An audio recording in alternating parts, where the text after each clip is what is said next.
way to go. It's so easy after you make a mistake like that just to overdrive. Like you get in your head, you're like, oh, that was so bad. 100%. Like I need to like punch it through here, and then you just make it even worse. And I think everyone's done it to themselves before, but it makes it so much more frustrating. Yeah, it's 100%. I think I've been in unfortunate situations where that's happened as well.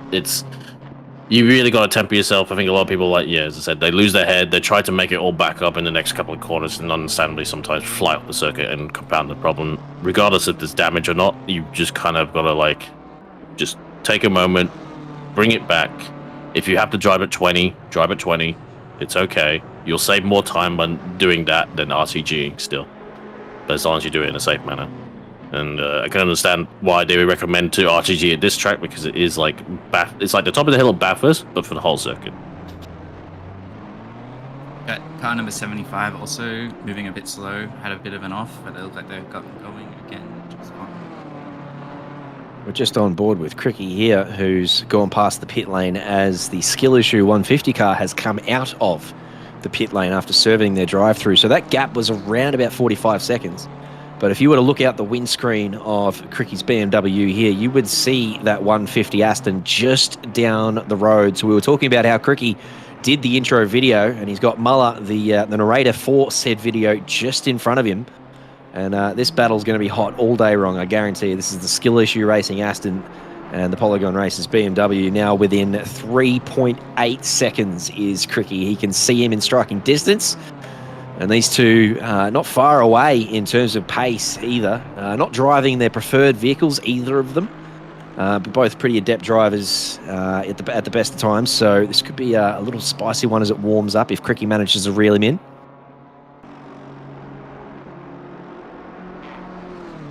Thank you to Matt Powell as well in chat, confirming that the stewards did look at your incident with the Lexus on entry, but it was a play on. It was no real fault of either.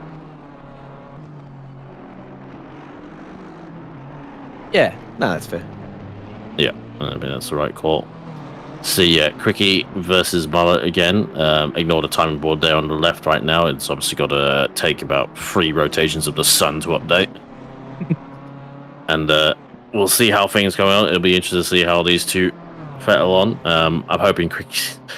Granted, Cricky got away with the damage with the little brush against the wall. I'm just worried about the tires because he did kind of slide sideways across the tarmac. It's okay if you slide on the grass with your tires. That's fine. They don't really get worn out there. But across tarmac, not optimum.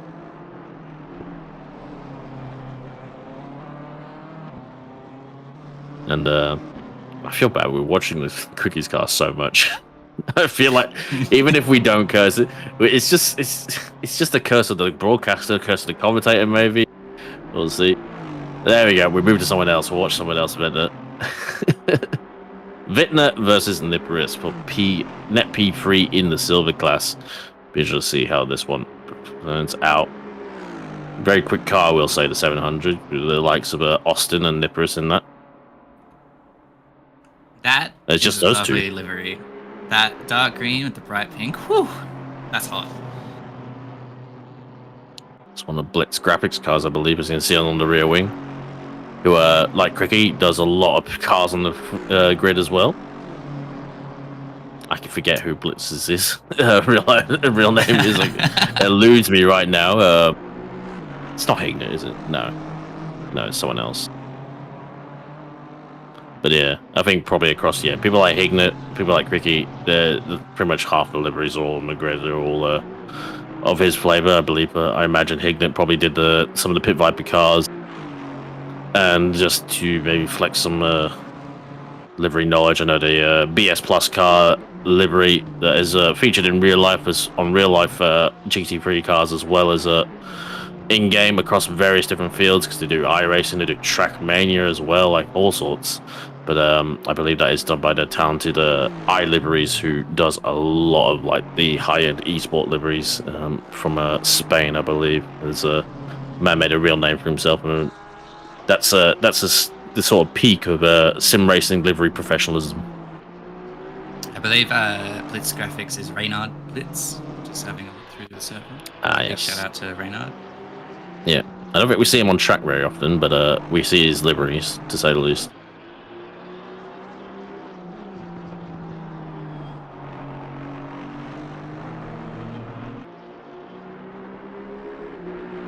Looks like the Bentley of 183 did eventually pit. And now it's got Dom Smith, I believe, in the car.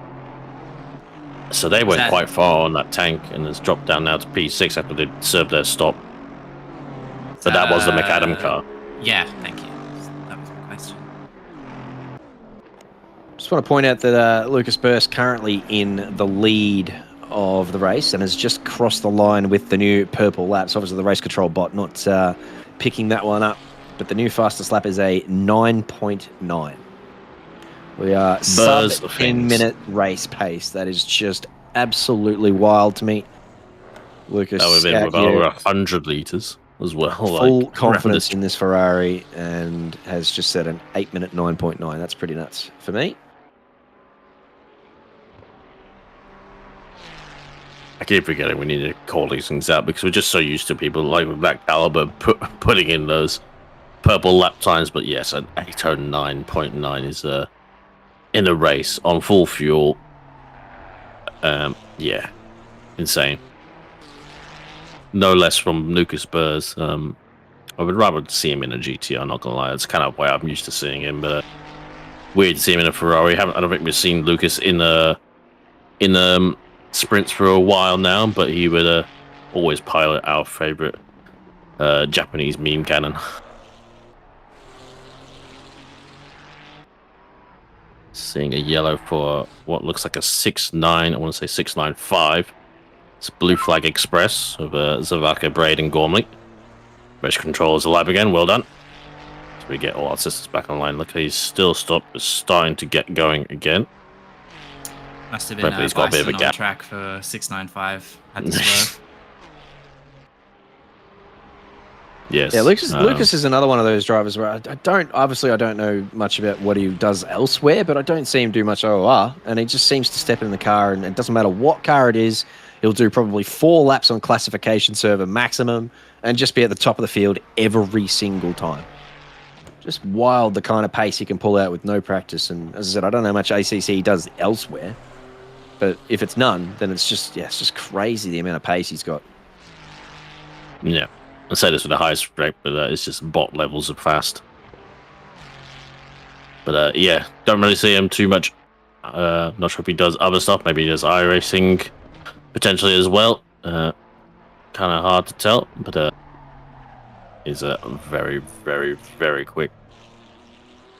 Oh, I don't want to. We were talking about the battle before between car 150 and car 536. It's really heated up now. I don't know what's happened to Muller. I might have missed something. He might have had an accident. But Cricky is right up the bumper of Muller as they come on to, is it the Dottinger? The Dottinger Straight is what you called it? Yep, Dottinger. Yes, I got one. Let's go. Yeah, go on. Dottinger Straight's acceptable. So, yeah, as I said, I don't know whether Muller had a bit of an incident, but that gap was about 5 seconds as Muller came out of the drive-through. And it sort of increased throughout the first sector, so I thought that battle might peter out. But as I said, this gap now that we're looking at here is under a second. Cricky just outside the slipstream, hanging on for dear life, but probably not getting the suck that the BMW really needs. It really does suffer with the added weight that it's carrying, and it doesn't really suck up the straight as much as it wants to. So Muller hanging on for now in this Aston, but Cricky well in with a sniff here, and they are currently fighting for P21. Yeah, I think there's I want to say there's a few scratches on the front of the car, but he's coming into pit and a little bit last minute there. For the Aston Martin, Sean Muller. Hopefully there isn't too much. I feel that's quite early as well. I'm not too sure on that one, but hopefully things as normal. Oh my god, cutting it close right next to the Garmco as well as he filters into his box. Quite an early box, first box maybe. But shame to see that get resolved outside of a track, I will say. Yeah, I was hoping that it'd develop into a little bit of a battle for us. Intimidated by the Cricky, I would suggest. Yes. Didn't want anything to do with that. Didn't want any of that smoke. I wonder who did their livery. It is very fetching as well, the Skill Issue Racing. That is also Crick. Nice, Cricky. I've also liked that you put the Kovacs decal right next to the exhaust, so that's going to get absolutely burnt away and destroyed. Yeah, you think I'm joking? I reckon Cricky did literally 50% of the liveries on this grid, and all within no doubt. a month or so. It was just wild. And it takes me like a year to come up with something meme, and he just pulls out these professional-looking, gorgeous liveries in like under 2 days.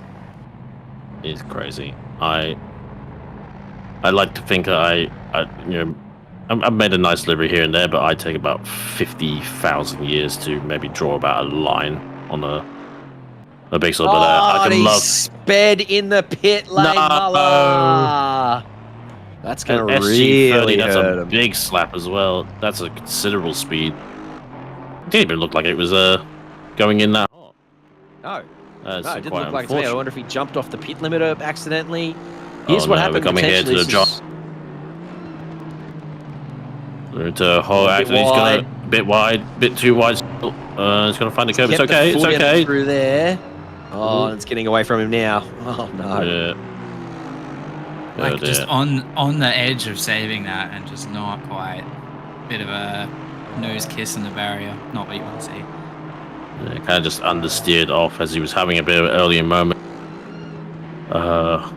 Didn't look too bad, but maybe he felt like he needed a new set of tires to reset and regain some confidence. Obviously, return to racing for Sean Muller.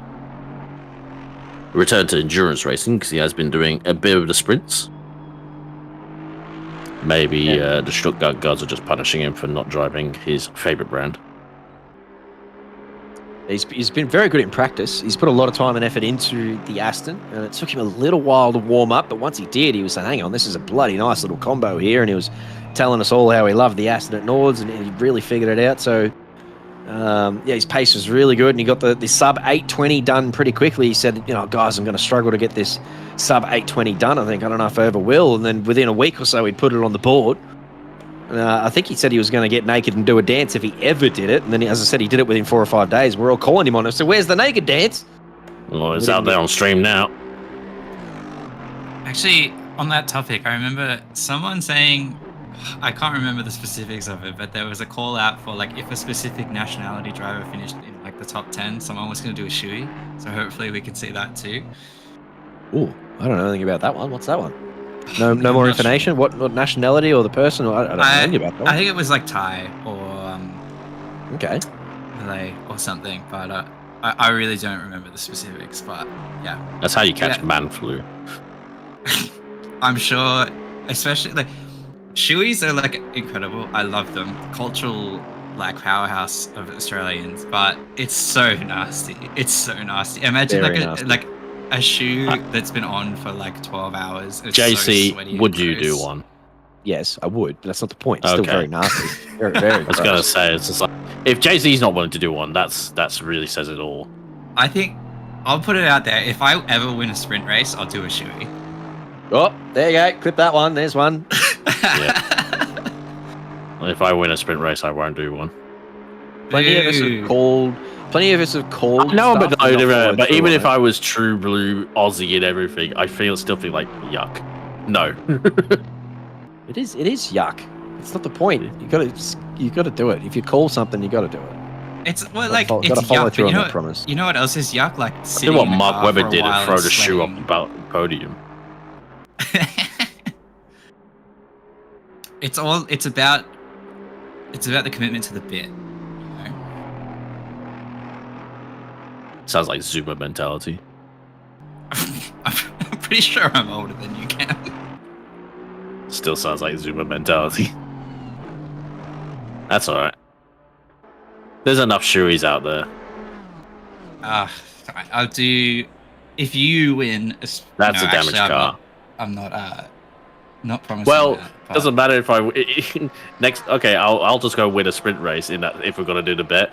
Considering my brake pedal is just broken, so have fun waiting on that one. I guess it would be a safe shout then. But no, if you win a sprint race, you should do a shoey as well. Come on, get it on this with me. Get amongst it. Yeah, we'll see. It'll be a long while before I'm going to return to sprints. I'm really hoping it's not that long. But I am at the mercy of Fanatec customer support. So, pretty much dead in the water, frankly. But we did see. I think that was. Was it the Pit Viper Bentley or was it the other one that we just saw in the pits? That had quite a lot of scrapes down it. I will say. And It looked like yeah, the Pit little Viper bit Bentley to me. That's what I want to say as well, but they're still out on track right now, and they haven't actually dropped many places from where they were before, so I wonder if it was another Bentley. Also, if our timing boards are back up to snuff, looks like Burst that's has true. put a big gap between gonna say themselves and this second car. place. Yeah, it looked like that one to me. Yeah, I forget that the pit board doesn't update for ages until they cross the next sector line, so they're gonna drop surely. But it's now Nathan Henderson in the car. One of my ex-teammates, and I want to say that's Davis behind him in the gold and green Porsche. Nope, I'm very much wrong on that one. It might be Bruno Ellis in that case. But nice to see a few Porsches. There we go, Oz Team Racing. That's a lot there, more of that thing. Or is it All Steam Racing? Maybe it's All Steam. It can't be Oz Team. That wouldn't make any sense. It's Oz Team in the green and golds Porsche? No, with the especially Australian no. flags on the side. Yeah, I think it's All Steam. Do you think they would do a shoey if they won? I don't think they're patriotic enough. Calling them out on that one. But yeah, I think they might be willing. But that has put that Bentley down to I want to say it still hasn't crossed the sector line. It is coming up just a little bit ahead. There's a couple of corners just before Flute Platts. So I think that Bentley's going to be down to P8, P9 territory from that early pit stop. I want to say it's an early pit stop, but we're kind of getting to that phase now where we might see a few more. If Sean Muller gets airborne in the same place that he had a bit of issues, hopefully he keeps it on track this time around. He does very nicely. And Aston, a good enduro car as well. He said he was enjoying the Aston Mine. It is the one of the friendlier cars in the game, I have to say. But also pretty rapid. In my limited experience, the Aston is a pretty friendly car. I don't care how safe and friendly it is, though. We just watched him have an accident on the last lap in that exact spot. And as you said, Cam, he was throwing it through there. So he's not been scared away. He's not lost any confidence in that car whatsoever, Muller. He's had a big accident, but he was sending it big full sends through there. So, he's going to try and make up all that time that he's lost. He's going to feel pretty disappointed in himself. If I know Muller, he'll be upset with himself for the speeding in the pit lane and for having the accident. And he won't let that compound, though. He'll figure it out and he'll get back on top of it for sure. Yeah, back on the horse, which is 100% what I'd be like to do. But yeah, he'll want to rectify that one. And I think it's we all kind of don't like to admit it, but we all have a few dings here. Speaking of which, as unfortunately Harry Murray has a moment in the MRT 500 car, the other chaos, and unfortunately that one. I don't think that's spectator. I don't think that's a spectator bug.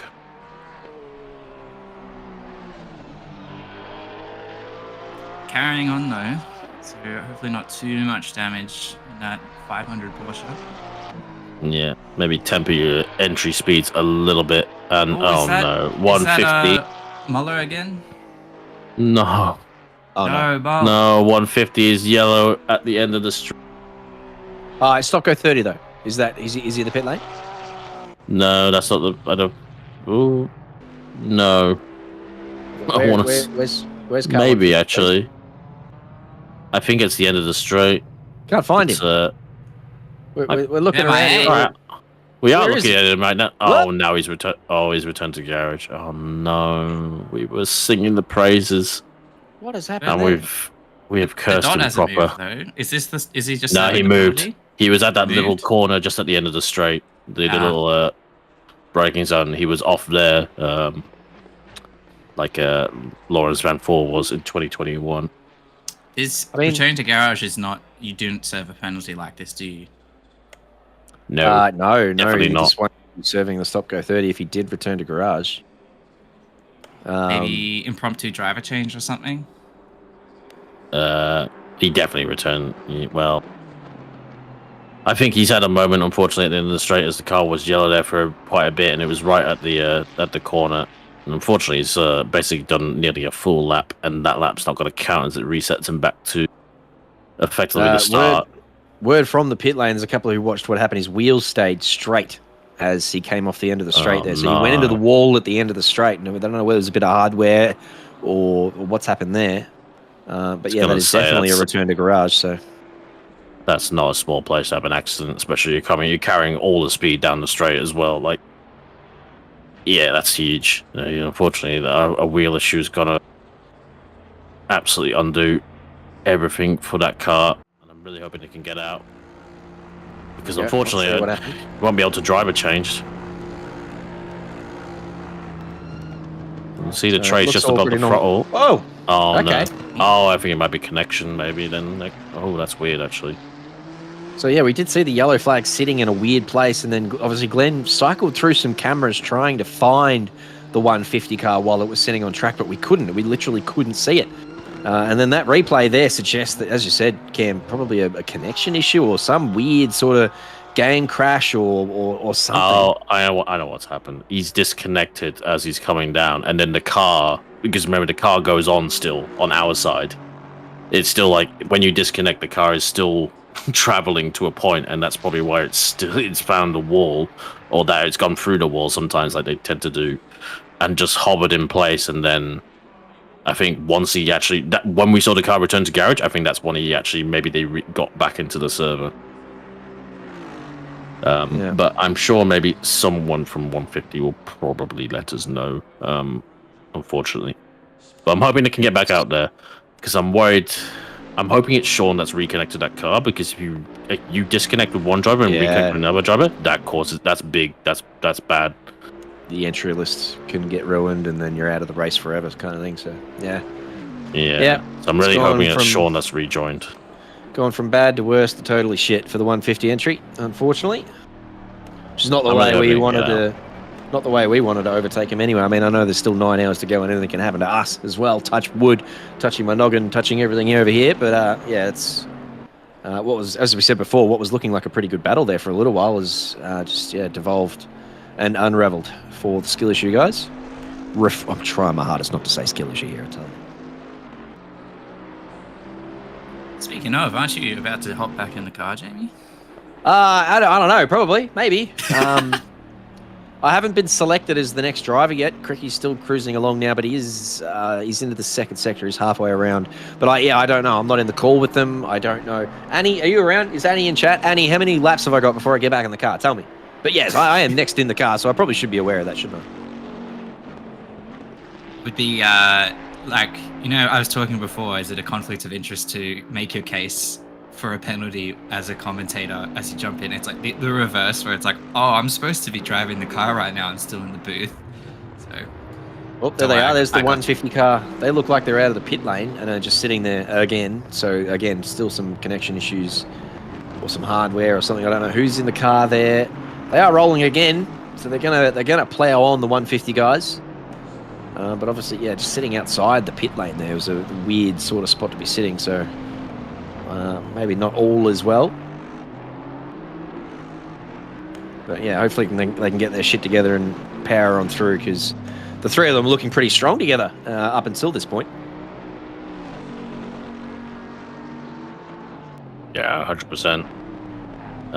I need to stop saying 100%. Anyway, shut up. But, going on. As we just cross over our 3-hour market, we're a quarter of the way there, and you'll have us still for the next hour. I think we'll have you, JC, for the next 15 minutes before you jump in your car. And I believe, I'm not sure if we're doing it. Maybe we're joined by Jaden Rondinler, actually. Let's take I think we're being joined by Nick Amone. I'm butchering that last name. Nick, I call him Almonds. All right, Nick Almonds. Don't call him that, actually. Only I could call him that. Oh, okay, sorry. 100%. Nick Ibo, yes, our North American counterpart who runs his own stream and commentary for the North American Sprint Splits and does a fantastic job over there, carrying the flag for OOR.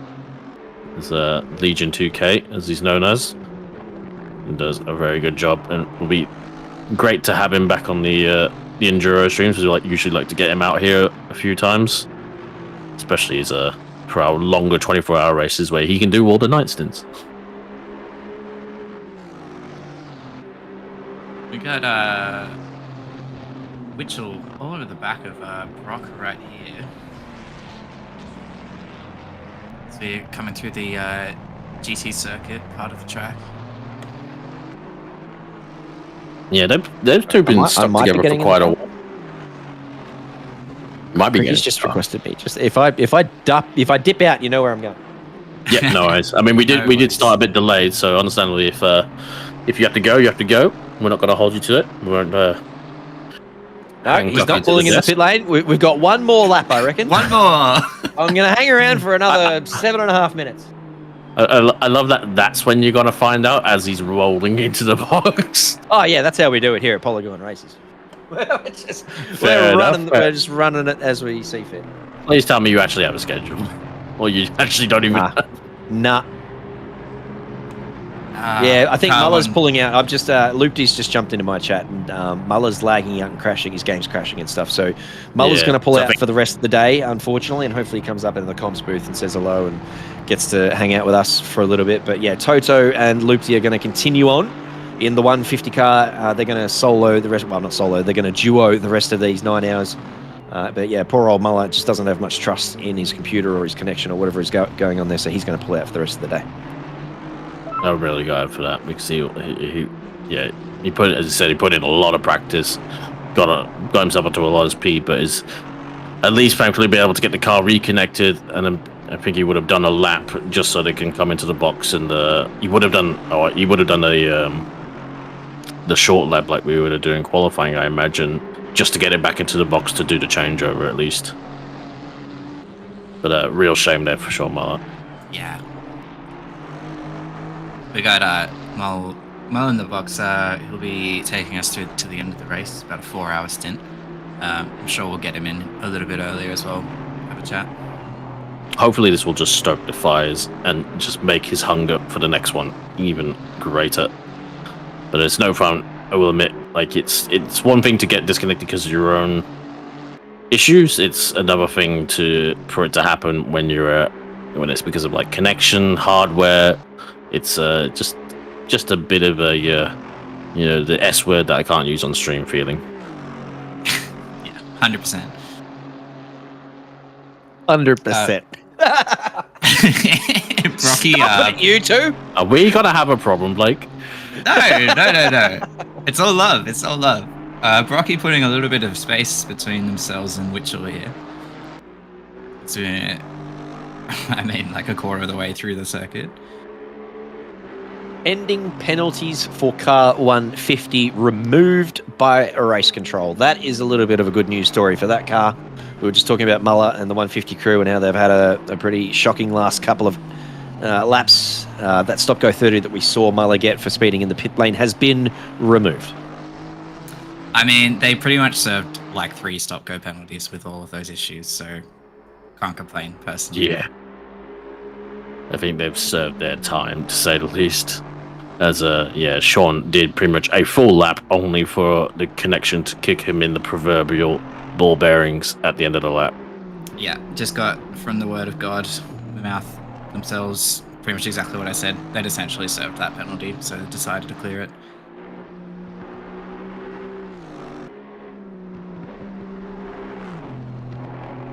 Yeah, it's good to see. And they're still in the race. A bit towards the back, granted, but I'm sure Monks and Rundy can get amongst it. And 8 hours to go, maybe a few rain showers, a few calamities for other drivers. Wishing no ill will on anyone, but it's racing. It's here in the Ardennes Forest, and stuff will happen as we are slowly cooling down as it's getting towards 7 p.m. in-game time. It's now down to 18 seats, so It's already hard enough to keep the temps high. The temps in the tires definitely coming down the straight, so it's going to get even worse from here on in. 17 now, as it's just ticked over.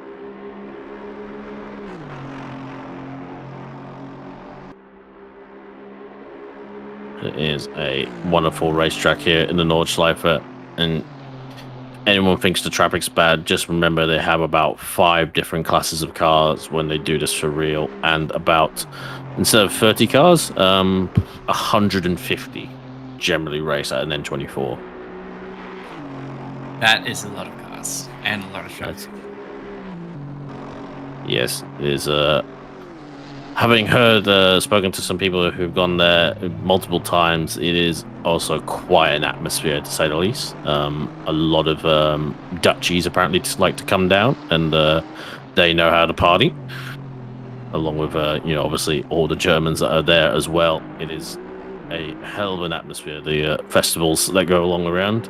And I will say, Kunos have done a very good job encapsulating the kind of feel and look of the Nordschleife, a bit more representative for what it is in real life. A lot of track detail, not so good for people's computers, but it does look good. And I really like to appreciate the definitely what appears to be the updated tree models around this track, because we don't really get them in any of the other tracks. It's clearly this track was built for AC Evo in mind, and that's why I think it's definitely looks a step above all the others. Yeah, it was. Couldn't agree more. I think it's very immersive, and I've driven this track in a few other games now, and I think it looks gorgeous, and it really immerses you in the driving experience, which obviously the driving experience itself is pretty classic. At night time, it's unreal. Yeah, looking forward to that. That's not far away. For now, I've got to go. So thank you, Cam, Blake. Carry on. JC. I don't know who's jumping in next, but have fun introducing me.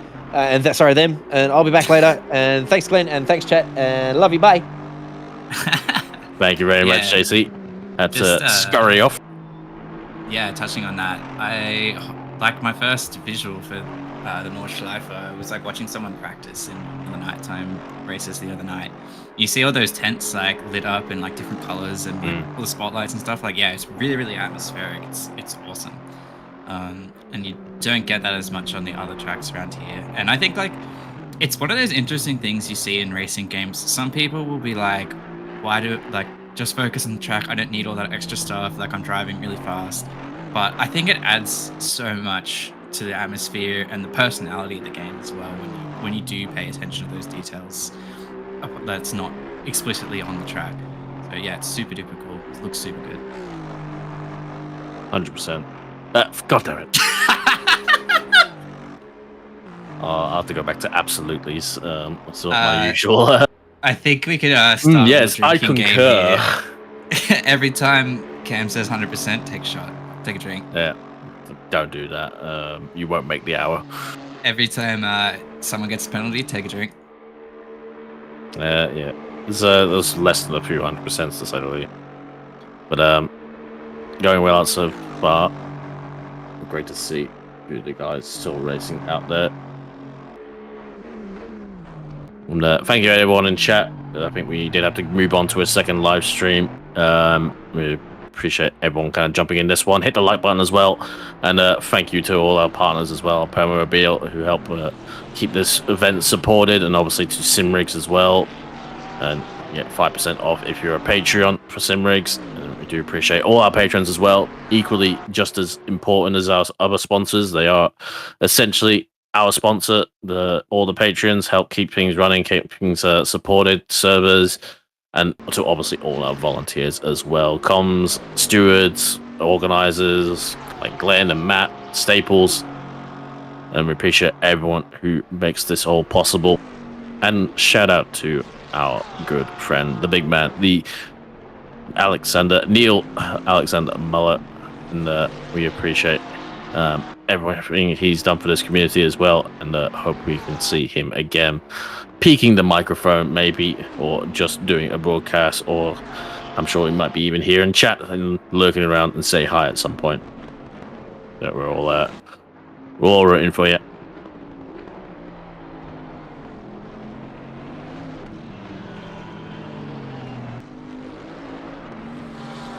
little bit of a battle pack here. Henderson, Willis, and Ellis. Nice and close. Ellis actually right on the wing of Willis. Sorry, Wills. Apologies. I can understand that. I didn't notice that until you just said it then. Text is small. Yeah, a little bit. 100%. Shut up. Terrible. When's my next commentator? Not for a while, mate. Actually, I'm on for the next 2 hours. No. Come on. We do split yellow together. We have fun. Yeah. But it'll be you and Alexis for the remainder of this season. As we will have our, I believe, Imola next week to round out the end of the sprint season. So it'll be Imola followed by the finale at Bathurst. And I'm even more depressed I won't be driving. Oh, yeah. That's tough. Bathurst is such a fun track. I've become more... Like, I kind of gave up on my pedals after pulling them apart, and I pulled them apart again yesterday to confirm that the load cell is broken. It is in 2 pieces, where it's meant to be 1 piece. Not the only person to suffer the exact same fault with the load cell, funnily enough, on these pedals, so it's maybe it's a bit of a design fault. But anyway, more so depressed because the team that I like to work with and quite close to, Race Sim Studio, who make mods for Assetto Corsa, just released a whole bunch of cool new cars as well, and I was like, those are really nice and really cool. Oh wait, I can't drive in. Great, fantastic. I'll just sit there and admire them. I can hear the pain in your voice so clearly, mate. I'm someone who's kind of teetering on the edge of burning out of driving. Like, I'll be kind of like, sometimes when a race is coming, I'm just like, I can't be bothered driving tonight. And then once I start driving, I get really into it. And I'm just quite unhappy because I was really starting to find my feet in the Bentley. Like, I wish I disconnected it broke at the start of the season, not midway through when I was starting to enjoy myself. Yeah. These things rarely happen at a convenient time, do they? Wish they broke when I had money so I can buy a replacement easily. Yeah. But everyone's suffering a bit on the wallet, to say the least. It's a little bit of a sucky time these last few years. Everyone's feeling a bit of a strive, which is why we all like to come together and play pretend race car all the time. Sure. Yeah, I got a good community here too. Keeps the chin up.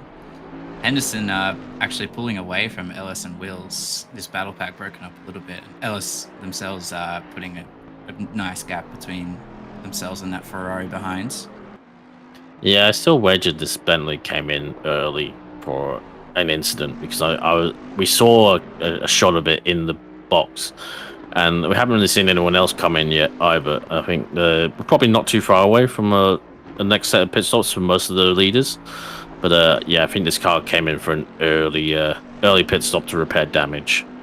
Yeah, because I think they were running well within the top 5 beforehand. I think this car was actually in the top 3 when it had its moment, because they were out very well. I think in the hands of Regan Herbert, it was they were doing very well. Nice to see the Bentley still going. More so than in real life, although it is coming back for the Dubai 24 hours. That said, though, unfortunately, the Bentley in real life, sorry to lay some technical knowledge, it's only homologated up to the end of 2025. So while it's barely racing still, next year will probably be the end for the Bentley GT3.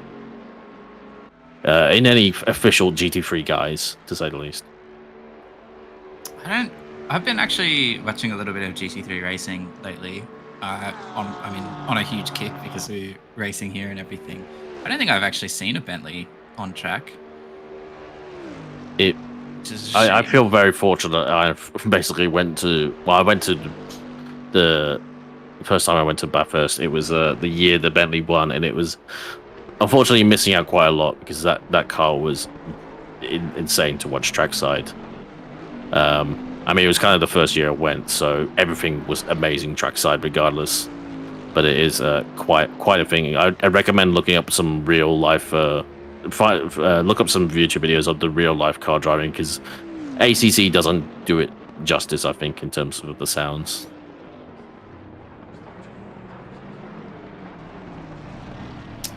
Yeah, But, it's interesting yeah. as well. It's kind of getting almost a bit of a last hurrah within Octane. Like, you're driving it. I know my mate Lucas Marshall's driving it. In one of the splits, there's about 4 of them. Peach always the flag bearer for Bentley. Like, it's just, yeah, like a lot of people are back in it.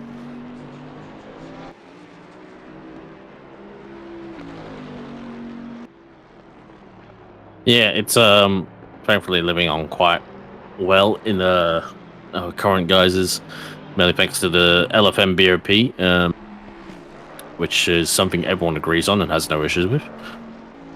Just like the base BOP that we all handed it, but it's really had a bit of resurgence. It's always been quite a good car. It just was always down pedaled quite a bit, and obviously, yeah, in the hands of Peach, it's phenomenally fast. He is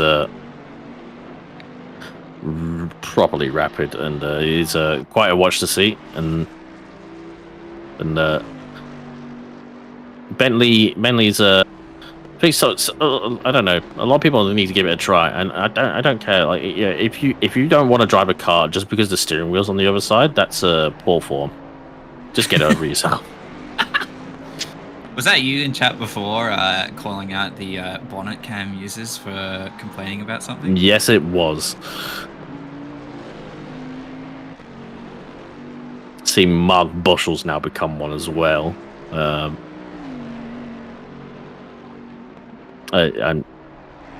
not impressed. Not impressed at all.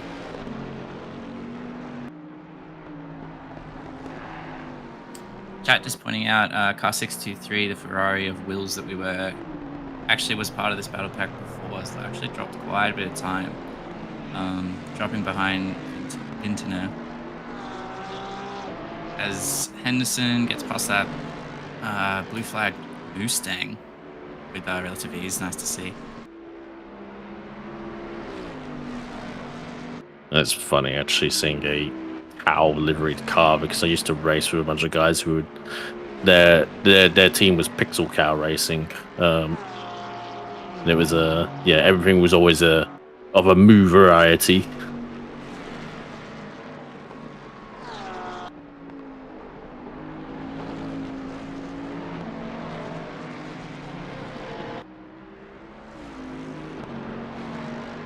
Yeah.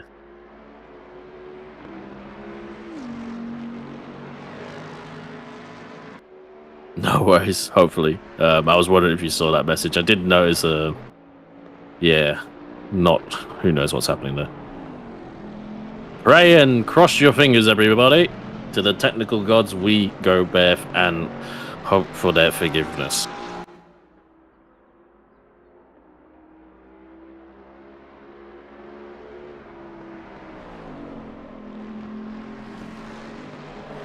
There's I'm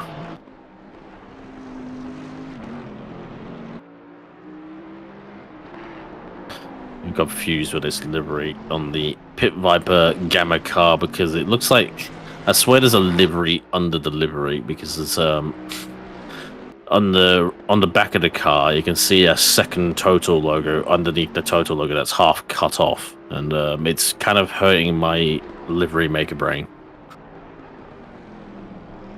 Oh, maybe it's sideways entering there. The wrong kind of sideways.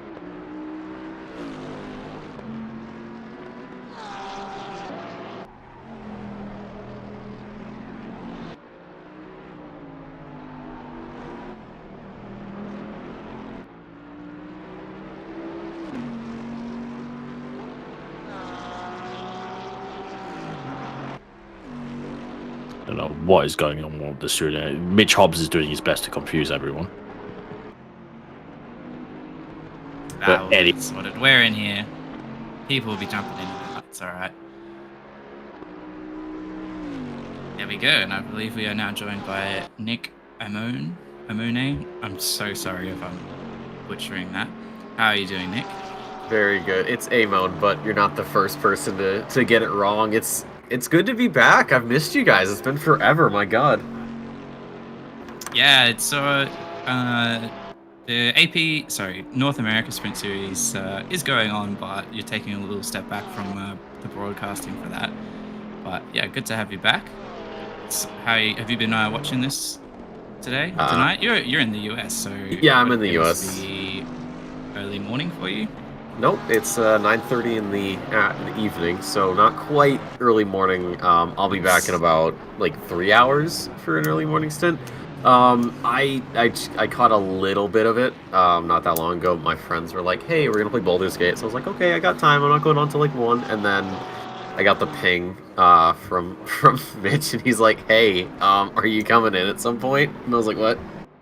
But I mean, overall though, I mean, from what I've seen, it's been pretty solid, pretty steady. I mean, it's just the standard kind of happenings with these longer endurance events. Is you're just, you get into that rhythm, you start banging out laps, and eventually, at some point in about 8.5 hours, you're gonna have a checkered flag waving in your face. So that's sort of where I'm at, and I'm sure that's where the drivers are at.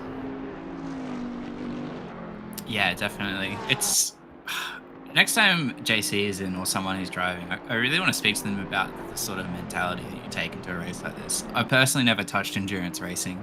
I think the longest I've done is literally an hour, which is just sprints sort of time. But it's so interesting because I feel like you just have to come at it slightly differently, because you can't just be surely you can't just be all out the whole time, right? Yeah, No, Go ahead. Oh, sorry. This is like you kind of go into a little bit, not a trance, but you just honestly just drive your own pace, and it's more relaxed than sprints by far, because you kind of just gotta. Everyone knows that you're not gonna. No one really like fights tooth and nail, because it's just there's 8 hours to go. What's the point? Yeah. So. Like, I mean, that's my mentality. Maybe some people are completely different. Oh, for sure. Like, there's time to make moves, and honestly, like, if you don't have the pace, like, you're probably gonna get caught up eventually, even if you do pass someone faster than you, vice versa. Like, it seems like things will settle themselves out as it goes.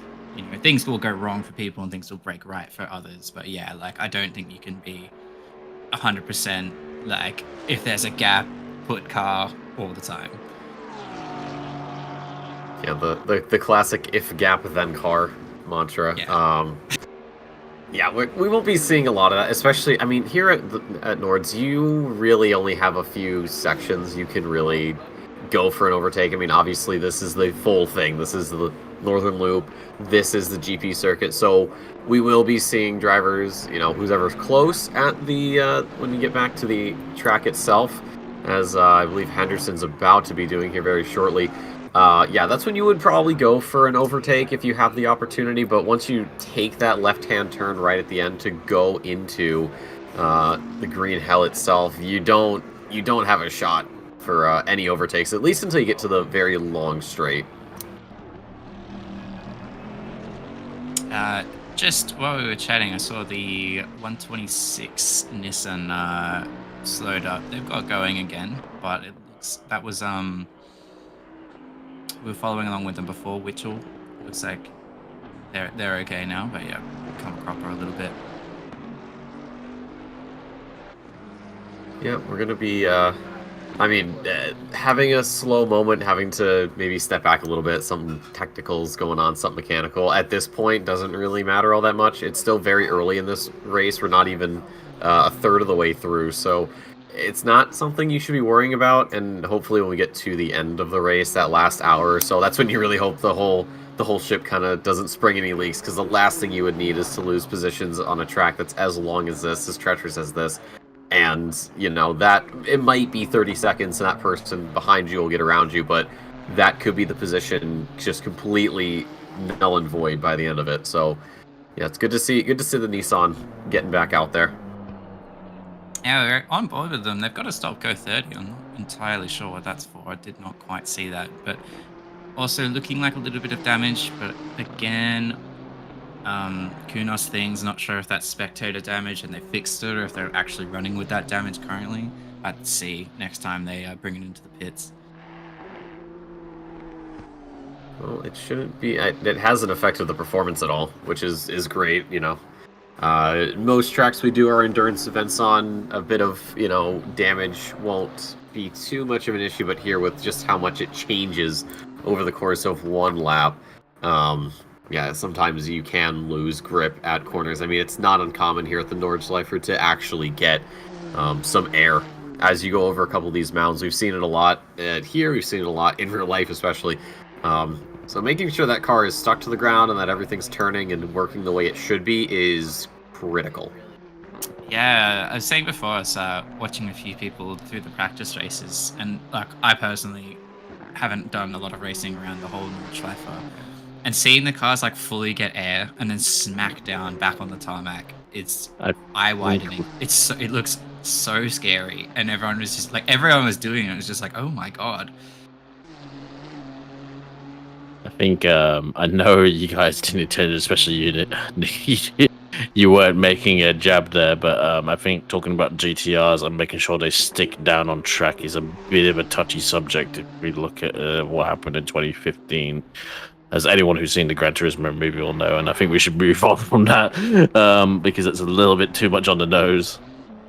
Listen, if I'm gonna take... that's a bit more the GTR that I remember though around Nords cannot handle its own suspension at all as he slid out of the second carousel for Mark Mitchell.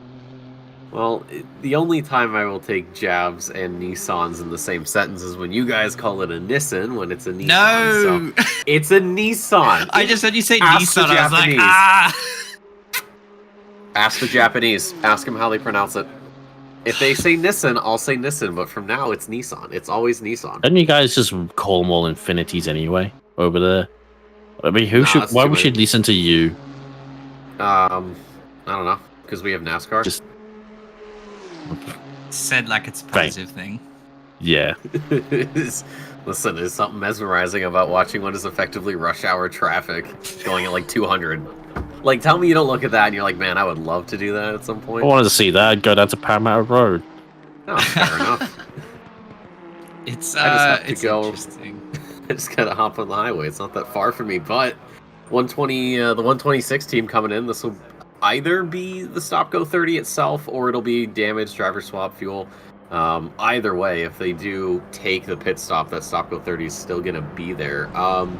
Do we know if these penalties, the Stop Go penalties, are to be? So, oh my God, sorry, Not converted, no. Oh God, what a livery! Oh, what a car! Good job. Good job to the 111 team. That's such. Sorry, I got distracted by the Castro livery. Yeah, that's I'm not sure who's in it now, but I know that's Luke Johnson's car. He's running in the Sprint Series. Pretty sure there's some Nightfall banging on the stereo in there. Currently piloted by Aaron Lee. Really nice looking car. It is. It's such a classic looking livery too.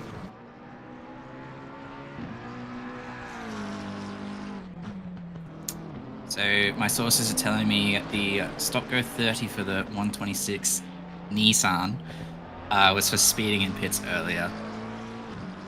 There you go. How'd it feel pronouncing it correctly there, Blake? It sounded awful.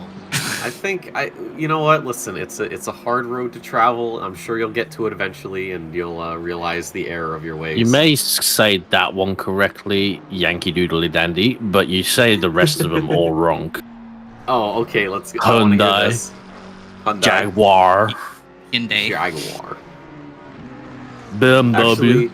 Actually, like I W. say Bush. I say Jaguar the same way Clarkson does. I just go in my Jag. I think the it only sounds way worse. You've ruined it. It's not like a funny. Yeah, sorry, I'm not British.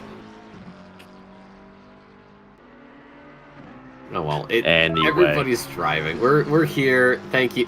See, even race control. It's Nissan. All right. They might just be mocking you. I don't think that means that they agree with you. No. Yeah, Listen, race control's always on my side. They love me. They've never said anything bad about me, or they've never made fun of me. And I for as long as I've been commentating here in OOR, I've never once gotten it. See, there it's we still go. Nissan. It's Nissan. So, I mean... Maybe we should just call it the Datsun for the time being. The Datsun, yeah, I looked over. Yeah, I looked over. It's carbon. You're right. Yeah, it is just a down. Oh, look, car 23's got an issue. Something else we can talk about. Boy. And 250. We Oh, could just that might be an accident. Unplug Nikki's mic. I liked it better when it was just me and Blake. I'm right here, bro. I'm literally sitting next to you. Wow. Yeah. Speaking of, someone's just asking who we've got in the booth right now. Myself, No one. Blake Griffiths, I'm joined by Cameron Thistlethwaite. And that's Say hi, it. Cam. That's Hi. it. That's Cameron, and we have Nick. I already forgot how to pronounce Nick Nissan. Hey, yeah, Nick Almonds. Nissan. I'll take Nick it. Nissan. Nick Nissan. I'll take it. It's Amon. Everybody gets it wrong. Don't feel bad. Everybody gets it wrong. I'll get it right next time. You will. I'm on the spot, so That's fair. honestly, I actually really do try to make a point, especially like of our drivers getting their names right. Like before a season starts, I'll look through the entry list and like look through the pronunciations, and then I at the whole sprint series, I'm like, tell me if I'm getting it wrong. Come yell at me because I want to make sure I get it right. So Nick Amon. I do the exact same thing with NA. But what I'll do is I'll just look through the entry list and I'll be like, okay, like a lot of it's people have already like commentated over, and I've said their name before. But if there's someone new, I just DM them. I'm like, hi, I'm so and so.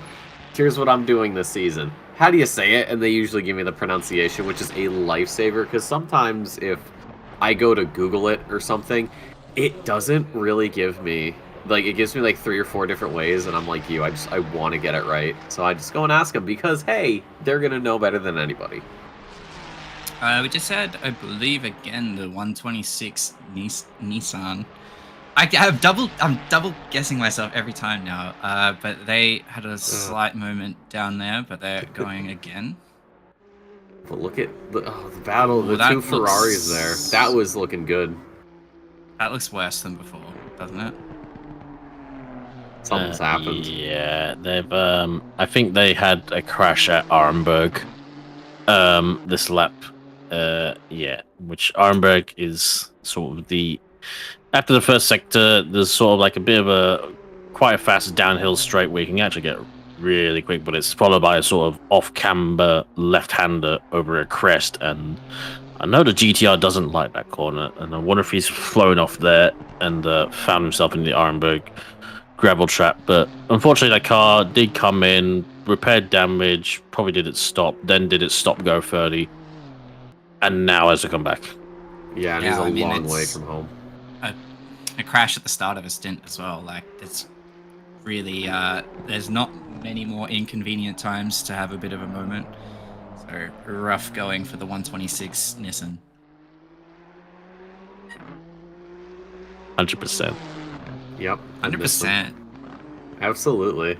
God, it feels weird saying that. It's not the way you want to start a stint, but there's still, I don't know how long the stints are for these teams. It was set by the organizers. I didn't check, but there's still plenty of time. I don't think we have a. I don't think we have don't. one. Well, there you go. If you're in it's the car fuel for over limited 8.5 anyway, hours. so it's. There you go. It's yeah. In terms of like laps between pits, it's been looking like about 8 to 9 laps if you're in a Bentley and on fuel map 3, maybe more. But yeah, about that. I'm not sure about in terms of driver stint limitation though. Well, that's the other thing, is everybody's going to be different in terms of how long they're able to, sit there and drive. I mean, I did a 24-hour race recently, and I had a 4-hour stint, and yeah, that was in a completely different game, so it wasn't a sim, God bless, but it's still making sure that you stay in the proper mindset during your stint. And yes, you're going to have a mistake at some point, and that's fine, but you can't let that completely overtake your mentality, because if you focus too much on one mistake, then you're just going to keep making mistakes from there until your stint's up. Yeah, I was talking about it earlier as we watched a couple of mistakes happen. Like, it's really, really easy to get in that mindset of like, I need to make up time for that mistake. Like, I gotta get back up green on that delta, and you just end up making it worse. Like, you just have to, it's ups and downs, it's ebbs and flows. You just got to keep going. I think we saw I swear I saw there's been a few yellow flags, but I saw 422, which I think is the Nathan Henderson Bentley that we're watching a bit ago have a yellow ongoing. But I wonder if that car's one of our top 10s had a few issues, as well as 111 that I did see as well, which is the Castrol McLaren. So well done, we've cursed everyone so far. I'm not even going to say who it was, but I was watching some A-Team warm up this morning, and they said, do not talk about us. We don't want to commentate. Don't say anything, or if you're going to say something, tell us we're shit. You got to own it. Thank you, Glenn, for the replay. So this is what, as we're coming down, so we've gone through Flutplatz, and now we're coming to Schwedenkreuz, and then Arenberg, and he's just a bit wide, and the rear right goes onto the grass. He comes around, finds the wall on the nose, and then comes to stop in the gravel. It could have been a harder hit. Definitely the tires are not going to like that, especially coming out the spin, and it's, oh dear, half spin as well, as TC doesn't help on the grass.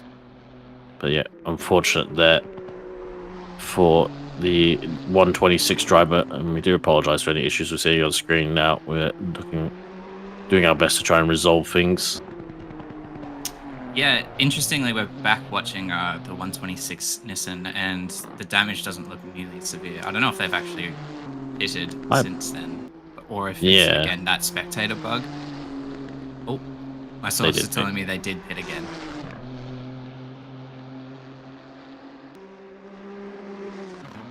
One thing I noticed watching the replay is he kind of, when he crested, it looked like the car got a little bit light and just understeered like the smallest amount. GTR. Yep, just GTR things. GTR gets very, it kind of, well, it finds the inside curb and it kind of, the front lifts while the rears are still on the deck. Yep. And then obviously you don't have any steering in the front, so it naturally goes in the direction the car is pointing, which is not where the wheels are pointing. So you temporarily lose front steering for a short moment, which is enough to make you really pucker up. Unfortunately, in that case, it sent him out just wide enough to find the grass. Yeah, but it's like we said, the damage isn't that bad. I'll be surprised if the Nissan comes in, and yeah, there it is. Okay, I'll shut up. I was about to say again, like this spectator's bug that I've just been talking about. The car looked kind of okay before, and now we're back along with it, and it looks horrendous. So it makes it so tricky. It makes our job so difficult as commentators because you're like, oh my god, what's happened to this car? And it's fine, or vice versa. It looks fine, and it's actually the steering wheel is at 90 degrees the whole time, or something. I will say, I think that's because the unique nature of a two broadcast game setup for our broadcasters. So they got they're in the game in two different instances, and sometimes one has the spectator bug and one doesn't. Yeah. It's a little idea of how things run generally with the broadcasters. They have to run two instances of the game to kind of switch between all the cams, because it's how if you want multiple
Jersey. Joyzy, good old Jersey. Joyzy. Yeah. Joyzy. But yeah. Hey, glad. I think I was gonna say we're probably not. Yeah, Glenn is fixing technical issues right now, best he can, and that's okay. We still got things going on the stream itself. I think it was and I just think- Discord. Yeah, Discord's being garbage. Yeah. We I think are we're back. so back We're right back. We're so back. now. Come back. I understand it now. I will say you have like very esports shooters like commentate. What? Maybe it's just because I listen to so many esports commentators are from like NA, because obviously that's where like the scene is. Yeah, I You sound should like you them. should do some CS:GO or something like that. Oh, you know what's really funny about that? I am part of an organization as a content creator, and they do have a CS team, and I did like one game, or they had like a best of 3, and I commentated that. And as I was sitting there, I was realizing, like, wow, I really hate Counter-Strike now. So I do commentating for Trackmania, and I'm really good with that. So that kind of supplements it a little bit, but I don't know. I'm not as big in the shooters as I used to, although I will play Titanfall 2 for like 4 hours straight. Yo, best shooter of all time. Yes, it is. Yes! I agree. Okay, wait, Blake. Yeah. Serious, crucial, critical question. Who is your Titan of choice? Tony Tone, baby. Yes, a fellow Tone main. Thank you. One of my buddies at work is a Ronin main, and I hate him for it. Ew. I know, but I haven't played That- in ages, but God, it's such a good game. great fun. Anyways, back to the actual Back to game that we racing. should be. Yes, the Nordschleife here. 8 hours, 16 minutes, 20 seconds to go here. It is still a very familiar name of Philip Bokita, leading us 36 seconds, just about over the Bentley of Smith, and then Bub now in the other Ferrari is about 25 off of that. This is your leading car. This is a team who, it feels like every single time we have an endurance event that they're in, they could start at the back, but they're going to catch right back up, get ahead of everybody within the next couple of laps, and then just start gapping the field like it's nothing. It is, quite frankly, terrifying to watch, but it's like a car crash in slow motion. You just can't look away. Well, I was Yeah, going to say it's- they have a big gap now, but they actually had an accident, so they've Yeah. they've crashed, repaired it, and still have a 35-second lead. Yeah, we saw. I think it was with Burst. Lamb. Bit of a. No, Oh, it was Lamb. Lamb. Yeah, brought the gap back down to like sub 10 seconds, and we're back out to like half a minute. So, They had 65 seconds gap over the field before that crash. yeah, just unstoppable, really. I mean, that team is like stacked. That's like what is it, like the '94 Dream Team or something? Yeah, it's got Bakita, Lamb, and Burrs. Yeah, the BS Plus car is usually full of the best drivers they can get their hands on in the Australian scene. Even though sometimes Hobbsy is driven for them. Ooh, wow. Oi. Damn, okay. Just airing it out there. That's alright. He won't be listening. He'll He's gonna be having a fine. nap. He's doing the end. He's doing the book end of the stream, Oh, wait. where you will be with Sean as well. I was gonna say, I'm so- looking at the stints. It's me, Sean, and Hobbs, but that'll be a solid trio. Yeah, just don't. Yeah, unfortunately, Mr. Sean, as you may have probably missed, was driving, but won't be driving with it anymore. Sadly, as he's had a few computer troubles.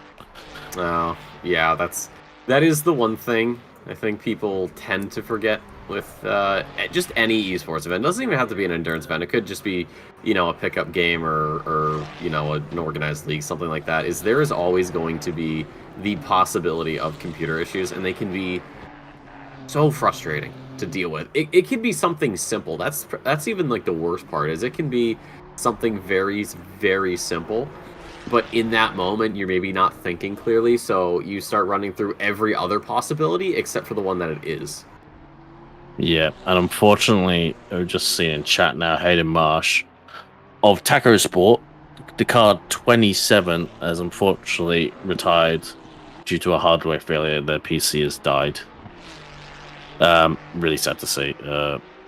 There's Hayden Marsh and George Cook, one of our fellow co-commentators. So I think that's a new commentator that's going to be available for the rest of the stream as well now. That is, yeah, really sad to see that that car is retired. Yeah, you guys can't hear it. Glenn's just singing to keep himself sane. I don't blame him. Poor Glenn. We love Glenn. Oh God. But yeah, it's unfortunate for them. It's good. It mixes up the stints a little bit, and depending on who is who's doing what. Oh God. Oh, that's 3. Okay, all right. Looks like I'm staying up. Dope. Anyways. Yeah, I literally just looked at the comm stints and I was looking at something else, and I remembered that time zone shifted and I'm not at the very end because I'm not Cam. What? Don't worry about it. I can. What? You're not Cam. I lost my train of thought. I just started speaking words. Car game, cargo room around big scary German track. Bubnausen third, 369. It's a pattern. I don't know, dude. I have to get ready because I don't know why the last endurance, the 2 endurance events I did, which is obviously this one, and then a 24-hour. I had the weirdest schedule where I was up at like in the middle of the night. So I'm gonna have to do it again. My brain doesn't know what to do. That's all right. We're due to be changeover in 15 minutes anyway, so you only have to last a little bit longer before our next batch of lovely voices join. Got it. Just lasting a little bit longer until I can finish. Copy that. Aaron Lee in the McLaren 19th position, hasn't updated yet. It doesn't get updated till the sector timing line. There it is. Gotta say, one thing I completely forgot is the fact that this is probably the only track that will have more than 3 sectors. I think it has, 9 in total? It hasn't, but the timing board on the left still doesn't update. Unfortunately. That is okay. So it's it's about as useful as a chocolate firewall. I don't know. It depends. I mean, if it's a blue flame, it could be pretty cold. Obviously. Yeah, sure. I know what I'm talking about. Don't worry. I'm just being a little goofy. So I would like to actually ask a question of you two, Blake and Cameron, and chat. Are we going to get rain at some point? And if so, how long from now are we thinking? Really hard because the time, like, in terms of actually knowing it, the time when it goes to the next 15 minutes, which is nothing.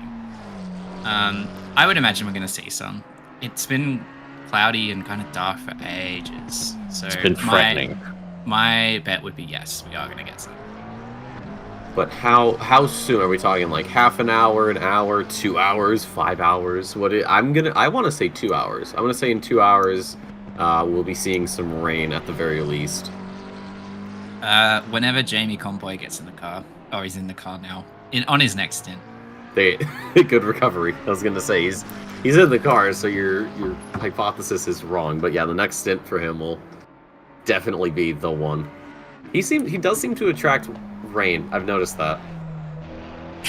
Jamie, the Rain Man Convoy. I don't know if that's the title you want. No. Better than Jamie, the Pit Fumbler Convoy. That's, you know what? Yeah, you make a good point. I mean, to be fair, if you are the Rain Boy, then you get so much experience racing in the wet that regardless of what circuit it's at, you're already adapted before the first drop even hits the circuit. Sources are telling me P5 473 hit the wall a moment ago. McLaren, where are they? 473, which is I was going to say That is P5 right now, not 472. 472 doesn't exist, but yeah, 473 is this car, of Courtier and Zed McKenna, who've definitely found some front damage on the McLaren and rear damage by the looks of things. Spectator bug or not, we'll never know. But if Direballs has brought it up, they found the wall. Hopefully, might be pit worthy. Estimate they're definitely not going any slower, and hopefully that doesn't come to bite them, because we've seen a few cars try to drive like their cars aren't damaged after an incident, and found out very quickly. Yeah, it's still sticking to the track, which obviously is good, but it's still very early in the lap. There's still some sections coming up that demand a lot more of the driver, so that'll probably be the time to see just how severe the damage is. And if it is, then obviously we'll definitely see the immediate effects, but if it's not, then of course they'll probably just keep carrying on until the next pit stop, ideally, instead of, I would say, the natural pit stop and not the unforced pit stop. Yep.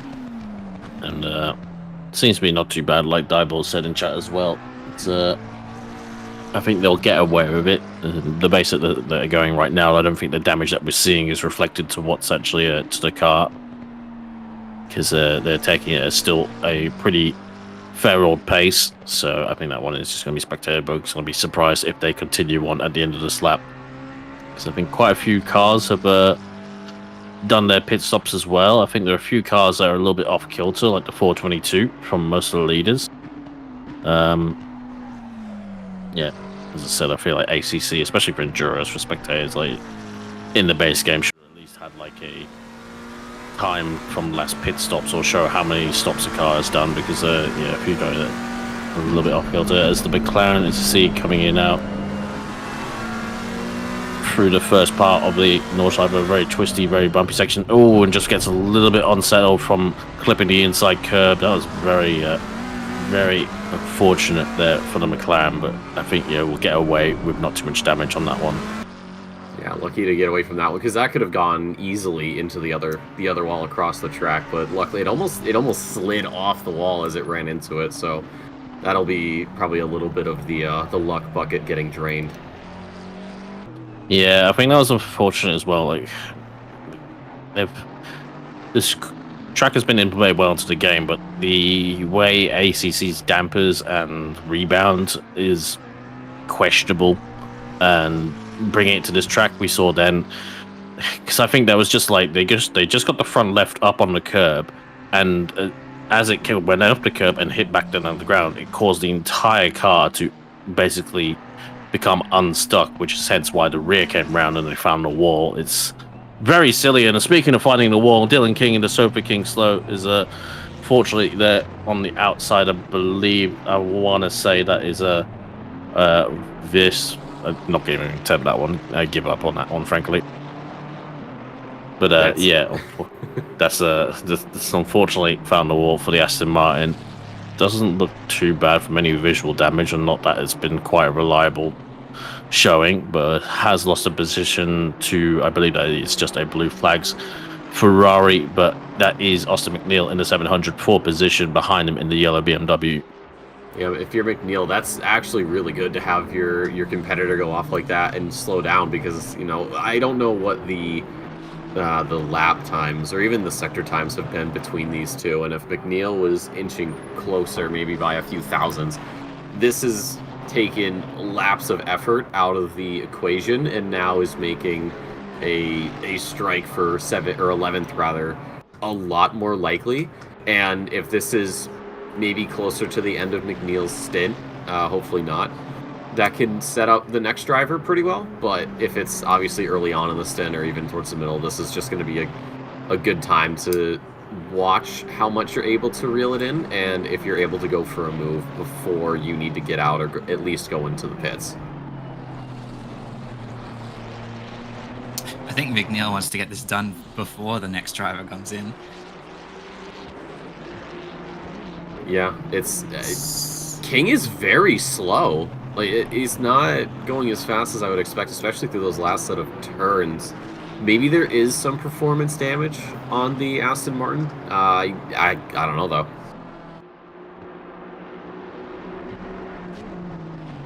Someone in chat saying 5-second damage for King. I presume that's for King. I'm not sure who else they'd be talking about.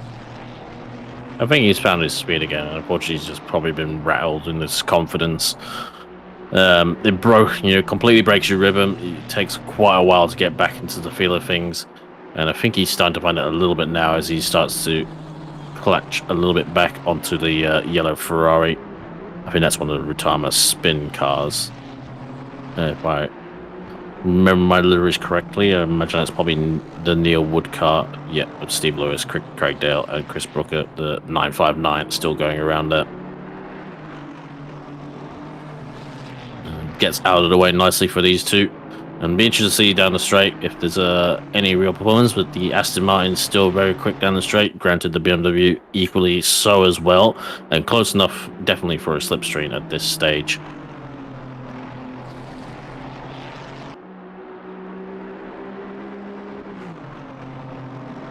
Yeah, I was gonna say what these are. These are just the last laps for the team's King, though. I mean, 1.2 seconds. It's any other circuit, it might not seem like that much, but here at Nords, that's a mile and a half. That is a lot of time you're missing out on over the course of obviously one lap. So McNeil being right up under this Aston Martin kind of just makes sense, though. This is perfect.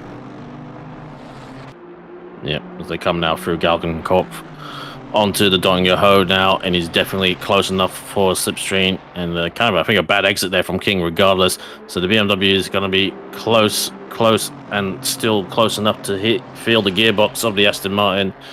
Not so much be able to find any real trouble to pull alongside right now. I think the Aston's got the lick over the BMW regardless of the toe, so I think there's a fairly low wing on the Aston, or maybe quite high wing for the BMW. I'm really surprised the BMW hasn't been able to even get close enough to pull out so far from behind the Aston Martin, even coming through the Bilstein Bridge and now breaking down into Tiergarten and Holland-Rain. Yeah, excellent work there from the BMW to not back off as much. We've seen in the past, not just sim races, but even real races at that point, going into those quick little left-rights, is we have seen drivers get off the throttle and kind of coast through. But McNeil has so much confidence, and he is going to pull out a little bit, wants to feign something. King's going to cover that one off. He may overshoot a little bit, but that's okay, as he does stay ahead. McNeil's starting to feel for a move here, I think, this lap, if he can get it before the end of the GP section. Yeah, he was definitely close coming out onto the GP start straight, but the Aston does seem to have just enough punch down the straights to even keep the BMW at bay, regardless if it's in the toe or not, which I think will be quite disheartening for Austin McNeil, as I think he was vying to go for a move down into turn one, but the Aston managed to pull about a car length or half a car length just to kind of take it out of range from being sent on by the BMW. Yeah, it might be more of a war of attrition here, as I've spoken too soon, and we're now side by side, McNeil and King. Oh no, got a tail touch. McNeil. I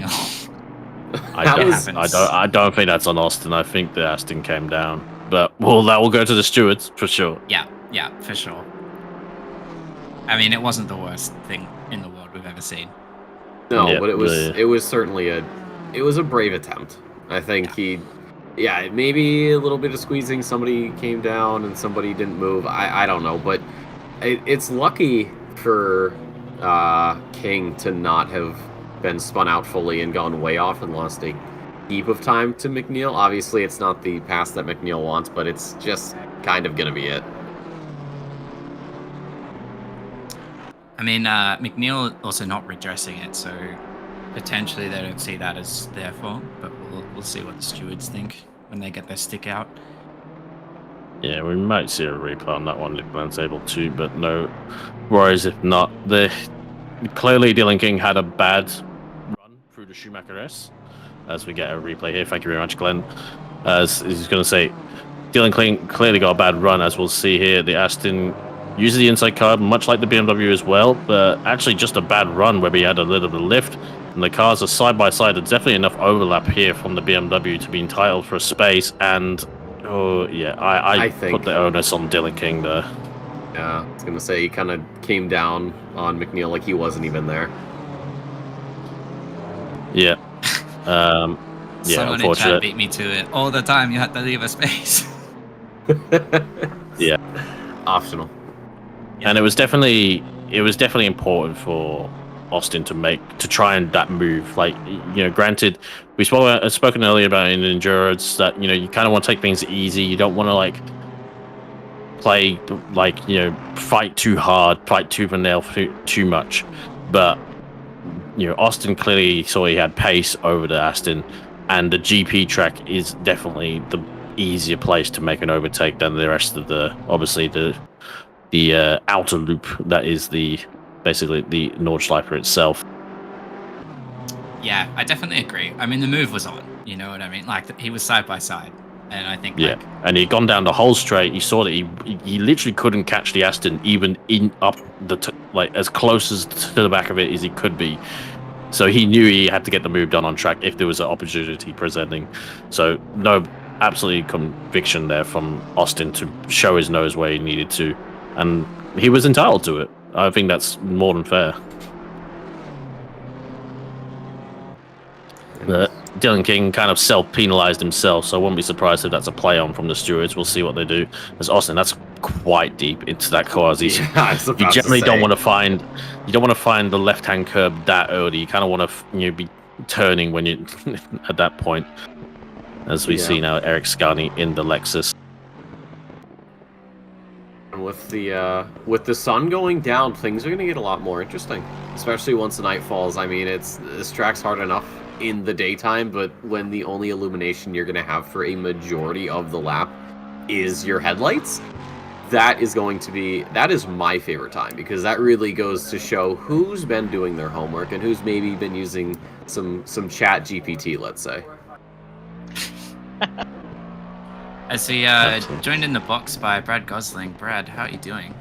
Blake, awesome team. Yeah, doing really good. I'm all hot and sweaty, just come off a stint there, so doing really well. Here we are, a third of the way through, and everyone's in well and truly in the groove. And it's interesting to see, even though it is quite early in, the little bits of kind of fatigue, little kind of brain farty moments of a few guys. It's not much, but it certainly shows that you got to keep yourself on your toes. Hey, for sure. I was saying, I'll say it again, say it a million times.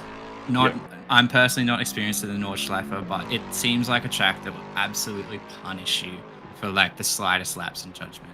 We've seen so many of those kinds of mistakes. Like, you literally like go over a crest a little bit too much, the car lifts up, you're not steering anymore, and suddenly you're on the grass, and then you're on the wall. Like, it's just so easy. So I imagine we'll see a lot of that. And as Nick was just touching on, as it becomes nighttime, it'll get even worse. Yeah, that's it. Well, that was an absolute case in point with me.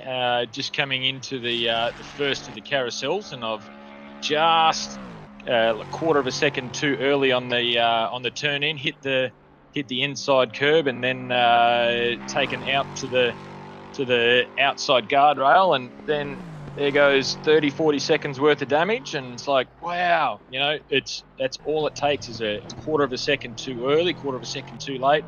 It's why they call this place the Green Hell. So there's no time to relax outside of the main straight, that is. That's the best time to relax. And speaking of hell, I've got to go back to it.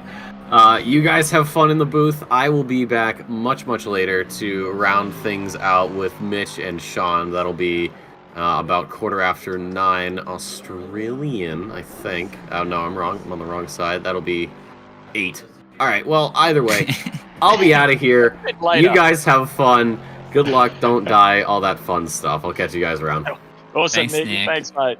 Thanks, Nick. See you, Nick. And I'll be departing as well, but I'll leave you in the couple of hands of Blake, Brad, and Mr. McNulty. Big Thanks, thanks, Cameron. Cameron. Thanks, Ta. Cam. You almost had it there. You had Blake, Brad, and Bender just waiting. The three Bs. You're waiting for it. It was intentional. I was setting you up, see, so you could do it. There we go. 100%. Bye. Yeah, awesome. Cheers, Cam. On that note, yeah. So a few little movers around. It just goes to show that there's 100% respect must be given 150% of the time to every single car that is on this track. It doesn't give you an inch, this track. If you miss it by an inch, it'll take your life. So we've seen that right up and down the field. You know, some of the key players, key runners, unfortunately, have had the bite of the Nordschleife. Yeah, I think like touching on that, we've seen like even our race leaders, an 89 Ferrari, like they had their moment too. And we have like a really, really wide range of talent here. I know some people were a little bit unhappy with how the classes shook out. Pretty sure there's some academy drivers having a crack, and that's great to see. But like, yeah, it, as you said, it really like you miss by an inch, it'll punish you with a mile. So Yep.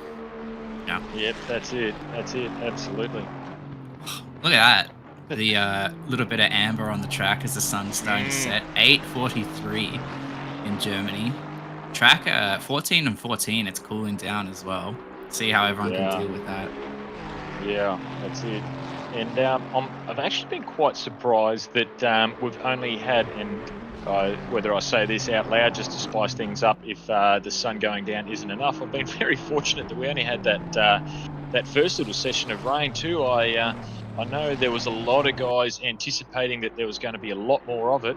I'm kind of glad at the moment that the only thing that we've really got to deal with outside of the track itself is now the sun coming down. I've done a little bit of practice at sunrise. Haven't done too much at sundown, but I tell you what, that sun glare is an absolute killer.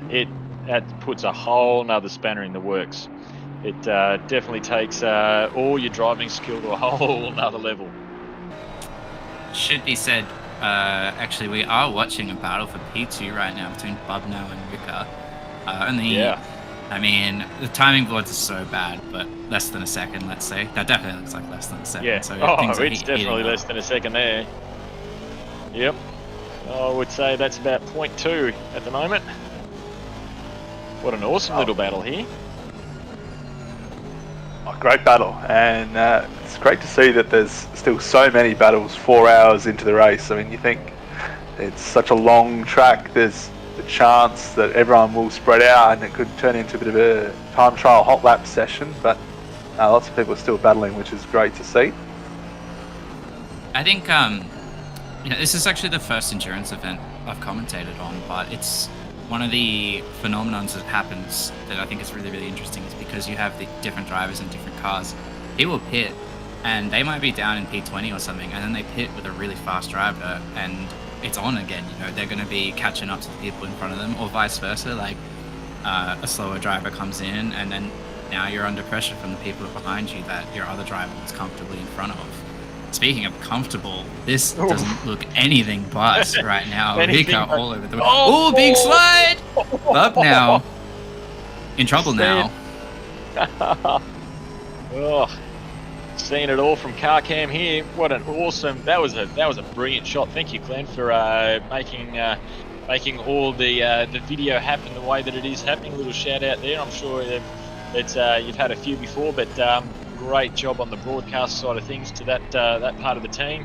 But wasn't Bubnow at full send there? There is nothing left in either of these cars as they're battling at 4 hours in and absolutely going like it's the last lap here, these two. Such a good little battle. Nothing left in it.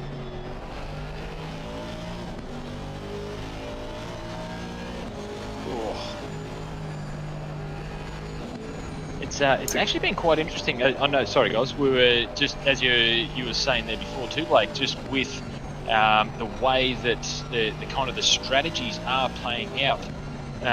It really makes it difficult when you do end up, if you are a faster driver and you end up in the pits and you're a few positions down, I suppose, from where you might have started or something like that. And seeing how this track is just so hard, as we're seeing this battle here now, for Bubnow and Ricka, with just how hard it is to be able to pass. It takes so much patience as those that are the quicker drivers to be able to just kind of, it's to be able to not overshoot yourself and get too overly anxious and too excited, and end up causing a greater chance of risks of accidents. There's so many little things that are in play as we're just seeing that sun really starting to shine through onto the windscreens of these cars now, really taking it into effect. Yeah, I think it's really easy to lose your patience, especially if you're going to be behind a car for laps and laps, especially around the Nordschleife. And, you get impatient, you stick your nose somewhere it doesn't belong, and then everyone's a bit unhappy after that. It's too easy to do, but hopefully these guys can keep it pretty clean. Yeah. Yeah, you lose far more time being impatient, trying to get past someone too soon, than what you would if you just wait for the right moment. As Max is doing now, he's got beautiful toe down the straight here. As soon as he's pulling aside, though, he's not quite got the pace. They're just staying where they are. Which, we're in the BMW, but from doing a few little test runs in the Aston, it's got great legs down the straight too. So I dare say Bubnow's probably running a pretty lean aero package, I would dare say, to be able to hold the Aston off like he just did down the straight there.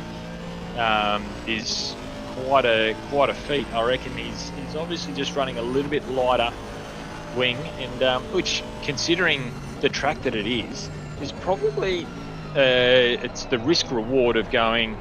The likelihood of being able to get past through the main part of the Nordschleife is quite difficult. So you go, okay, if you needed to sacrifice some pace, are you better off trying to sacrifice a half a second or a second through the Nordschleife so that you can actually maintain and have that better speed coming down the highest risk part, which would be the big long straight at the back. Dottinger, that's the one. Yeah. Lots to play with. Was wondering if we'd see a potential move happening through here like we saw with McNeil and King earlier, but not too much happening just now. Bubnow actually looking like they're putting a little bit of space between them.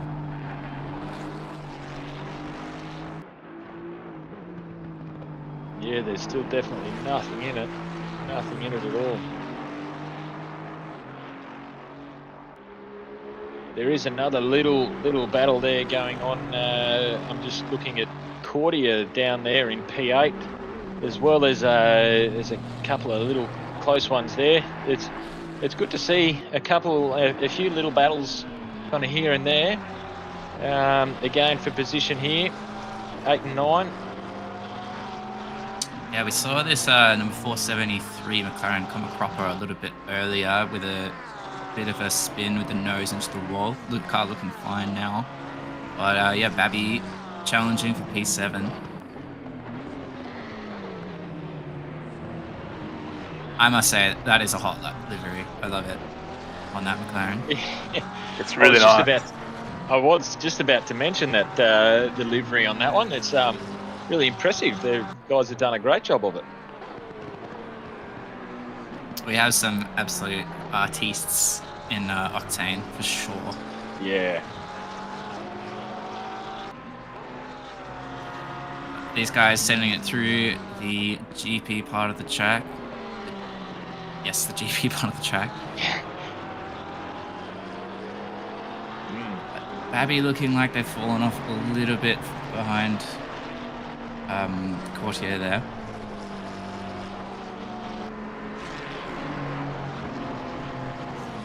So, Bender, are you racing in this one, or are you just on the mic tonight?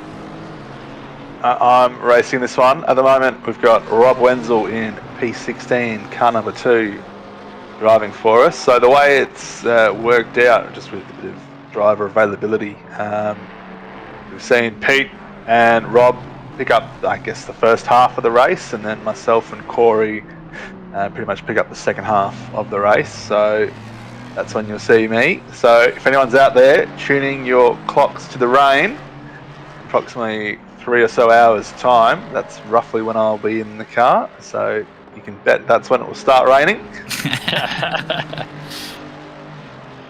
Yep. Well, I've just come out of the car, so I was counting my lucky stars, mate. But it was nothing but overcast. Disappointing. Hopefully I'm not in when you're in, so that way you can take the rain for me. Yeah, look, I'd love a bit of rain. One of the stints, or maybe 2 of the stints I've got, just fall over the nighttime period as well. And I think probably better than any other game, I think ACC handles nighttime and rain better than anything else. So it really is just such a nice, for me, experience. So yeah, we'll see what happens. Fingers crossed. Yeah. And looking at the timing tree there, mate, you guys are doing really well, taking out at the moment, top of the AMs. Guys, Yeah, really well at the moment. Yeah, Great lap yep. times. I have to say, when I get in, the times will be a fair bit slower, but that's all right. Build a nice lead now, boys. Let's say it's only because it'll be raining, mate. That's the only reason. Oh, yeah, that's right. Just a natural drop off because it'll be raining. Yeah. yeah. That's it. Is this the car that has the Lamborghini on top of it? It is indeed ours. Yep. Oh yes. You guys were definitely giving us a little hurry up right at the beginning of the race. Those first couple of laps, couldn't even see the headlights in the rear mirror, mate.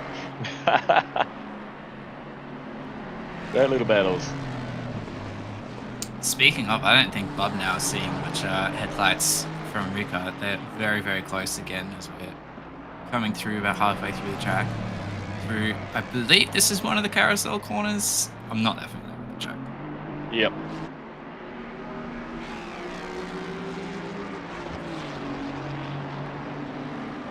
Yeah, if we could just get the radio message over to Bob now and Rika. Guys, there's 7 hours 40 minutes left. Can you keep this up for that long? That'd be great. We'd have plenty to watch. Yeah, isn't it? Sure is. I wonder how sweaty their palms are going to be, because this is 100% maximum attack, full focus. Neither of us is giving an inch one way or the other. What a tight battle. It's a great to watch, hey? So good to watch. It must be said as well, though, shout out to the 89 Ferrari with Nikita. They're nearly 2 minutes up on P2. That's insanity. Yes. Those guys are crazy fast. Capital Q quick. Oh my, this is so close. These guys are ridiculous.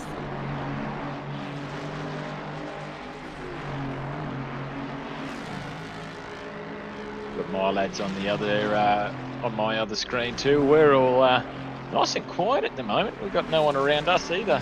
Just like you, Bender. We're running pretty quiet. Bit of our own little race at the moment. Just kind of chewing through the hours, really. Yeah, that's what you want in this sort of middle phase. Just get the laps under your belt, keep it moving in the right direction. Hopefully not in the fence. That's it. Trying to keep things as clean as you can is the goal at the moment. So,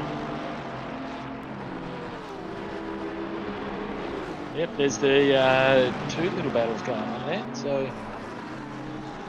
obviously not quite as quick there, Babby, I reckon, in that Porsche. She's just lost a little bit of pace there to the guys in front. And he's definitely looking a little bit vulnerable there with Herbert coming up too.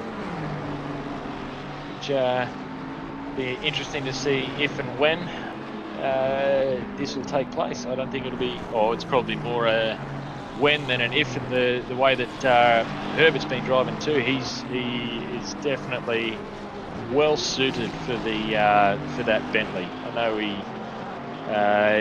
has been in quite a few different cars, but he really drives that Bentley well. I believe that Bentley was way up in, I think in the top 5 earlier, and they had a bit. Whoa, nope, nothing. Sorry, ignore that reaction. But yeah, they were up the top. I saw second corner. Yeah, I just saw them like really close to the tire wall there. I thought they were sideways for a second, but yeah, Herbert in that 422 Bentley was running, I believe, in the top 5 and had a bit of an incident. But yeah, just been on the pace the whole time, looking really good in terms of pace. Yeah. That's a shame. I think he was P3 when I got the commentary box earlier on. So on the comeback trail. Yep. Yeah, just got a couple of guys in the YouTube chat saying that there's a bit of a battle going on with the two Lexuses in P13 and 14 between Scani and Go there as well. Thanks for keeping the eye out. All those big shout out to all the guys that are on watching on YouTube. Oh my god! Oh no! Major commentator's curse. We literally just said it. Oh goodness! Well, how about I go and retire? There you go. Pinnacle of Triple Two Lexus coming a cropper there. Was there contact or was that self-inflicted? We were about half a minute too late, I reckon, on seeing all of that play out. So thank you, Brady. If you happen to have been seeing that one, if you could let us know what you reckon might have been happening. I'm sure Glenn will throw us a replay in a I'm sure minutes. We'll see a replay there as well shortly.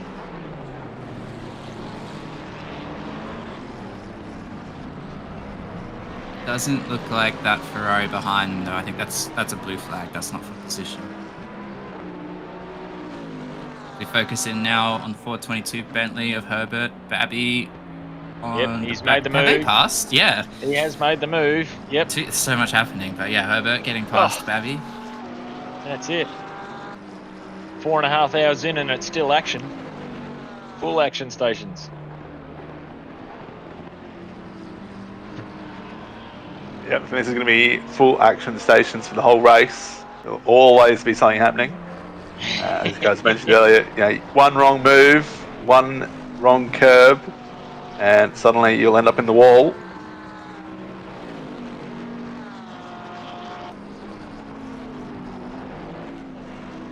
Very punishing track as well in that regard. Everything beside like all of the non-GP circuit stuff, there's walls like within 2 meters of the track, so when you go off, like it hurts, you know.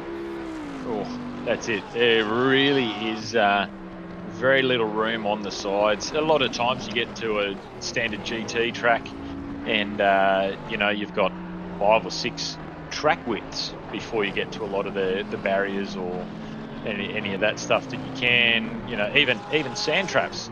There's quite a lot of them have got sand traps around, but the grass just seems to be more like ice than anything. As soon as you hit that, it definitely does not slow you up. Yeah, for sure. All it does is make you point in the wrong direction when you hit the wall. That's it. Here we go. On board. Oh, he's just... No, that was definitely self-inflicted there. And they've both done well not to hit that one as well. Oh wow! Yep, that's very unfortunate there. Very unfortunate. Can't actually tell. That was Scani as well. And as we were saying, it's does not take much, and that was all really only looks like that half a second too late of a turn in, and all of a sudden the Nords bites again. Another victim. These two are lucky. Oh, Whoa, no! whoa. Herbert! All the way around. Oh, That is wow. a great save. Just a small little bump on the front left side with the fence there. That is a remarkable job. How that is definitely a save. That does not happen very often. Very, very lucky to be able to be facing the wrong way and still be able to drive your car straight. For sure. Herbert just saying nobody saw that. I'm fine. Don't worry about it. Yep, no one saw that at all. Let's not put that one on repeat, he says. Just going back to that incident we just saw, though, classic example there of if you see someone crashing ahead of you, please slow down. Do not use it as an opportunity to overtake. Otherwise, you can very quickly end up in the fence yourself. Yep. Yeah, it was actually a little bit spicy. That blue flag Ferrari kind of like tried to send it almost a little bit, and then they almost came together too. Luckily, nothing too bad happened. But yeah, definitely, especially at Nords, slow down. Just because we can. Sorry, just for you. Here we go. Look at this. And there's the outside curb. Yeah. And that's all it takes. So, one tyre width too wide. One tyre width too wide. Babby through. So Herbert's going to have to work and get that one Do back it. again. Catching back up and do it all over again. I mean, they could probably have, with how much time is left, they could do that 20 more times if they wanted to. Yeah. It's not over till it's over. That's it. And as the sun has now definitely gone down, you can see the mist in the sky and everything just starting to darken up a little bit. Even the temperatures dropping. It almost seems like every few minutes it's getting cooler and cooler, down to 13 degrees now. And this is definitely the part that I reckon is going to be interesting, that the guys have really got to oh, look at this battle still going on. These two, absolute legends. I've got to must say, Bubnow, Ricka, you guys are just putting on an awesome show. Fantastic driving racecraft between these two is just definitely worth a shout out to both of these teams, both of these drivers. Fantastic. But really now is, I don't know how many people really have had the opportunity to do many of these sections where you are going into or out of nighttime. So, you know, that dawn dusk where you go, okay, your tyre pressures, what are you going to do now? Okay, it's dropped 3 degrees in the last, 25 minutes, half an hour, let's say. Is it going to drop another 3? Is it going to drop another 3? What's it going to look like overnight? How do you set your tyre pressures for what is now? And you go, okay, well, is it going to drop to 3? Drop another 3? Is it going to drop 5? How's that going to look at the back end of this next session? And as we head into night time, I did a little bit of night practice, and it was you're talking down to 5 and 6 degrees overnight, and that can make huge differences in your tyre pressures as you're coming in. And I'm sure there's a lot of guys that are smarter. Oh, and here we go, as Ricka pulls in, he's had enough. He's ready to have a spill, have a drink, and wonder which one's going to take over here now, but and see how this really plays in or plays out over this next session. I think is going to be probably one of the spicier sessions of the whole race. I would say is definitely this the dusk or the dawn sessions. What do you guys reckon? I think it's. Oh, you go ahead. So, I was just going to say, thanks, Blake. I mean, for 9:30 p.m., it doesn't appear that dark to me. No, I'm obviously, I'd say the comments in the yeah, no expert on 9:30. European time zones and lines of where we are on the equator and things like that. But it seems very bright for 9:30 p.m. at night. Can someone who's like been to Germany weigh in on this? Is this just what it's like over there, or is this just like a weird Kunos thing? I mean, No, it yeah, definitely is. is it? Yeah, it's definitely like this. It's the same. I know when we did the Mazzano 8 hour, it was the same. It didn't get dark till all but 10 o'clock. It seems to be the European countries definitely seem to get darker later. I definitely know from doing that one there a few months ago. With the enduros, was a late afternoon start. Pretty sure it was like was it 4 till midnight? I think it was, and it wasn't really until the last couple of hours that it actually really started to get dark. So obviously it'll working at the double time frames where it will eventually get dark and get dark very quick. But yes, it's definitely only probably more 6 hours in reality, more 6 hours of dark and 18 hours of light in a lot of these European tracks. Yeah, Graham Hill in chat agreeing with you, saying 9 p.m. summertime. It's about correct in terms of the light level. I guess probably do they have like a big sort of daylight savings like we do, and probably also I guess the latitude of where we are in the world plays into it. Definitely plays into it. Yeah, I think it's a little bit closer to the North Pole than we are closer to the South Pole as far as in Australia, depending on which part of Australia you live in, or New Zealand, or Asia, or Europe, or America. It's a great thing about this internet thing that we've got here, that we do have, drivers from all over the world, but definitely the more Australian, New Zealand based ones don't seem to get the same light factors as what they do over in Europe. And Germany's definitely a bit higher up. Just for Angus in chat asking what happened to the 222, they had a bit of a moment through one of the corners in a battle, unforced error, bit of a slide, and went all the way around, but nothing too serious, just probably lost a couple positions.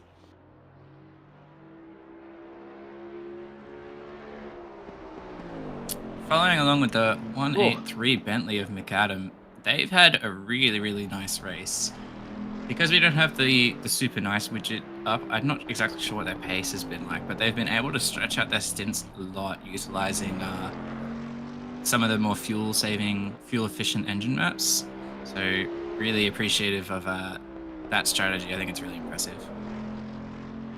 Yeah, we saw them running in map 3 for quite a significant amount of time earlier on. So obviously onto something there. And you think about it, how long, well, back in map 1 now, the pit lane loss, if you're going in and then filling up, is probably about roughly 90 seconds. If you can eke out a couple of extra laps here and there, you're saving yourself 90 seconds, maybe even 2 pit stops by the end of the race, so you're doing well.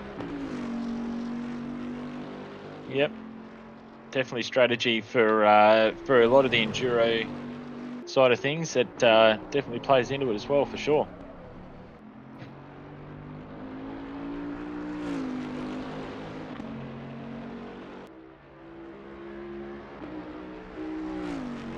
They've done quite a good job on that one, looking like the old Glenn Seaton Ford credit back of the late 90s, doing a little bit of a reprise with the Bentley. Obviously, might be a little bit awkward if they put Ford credit on the side of the Bentley. But great little iteration of the livery there as he's going full send through there. McAdam absolutely leaving nothing on the table there as well.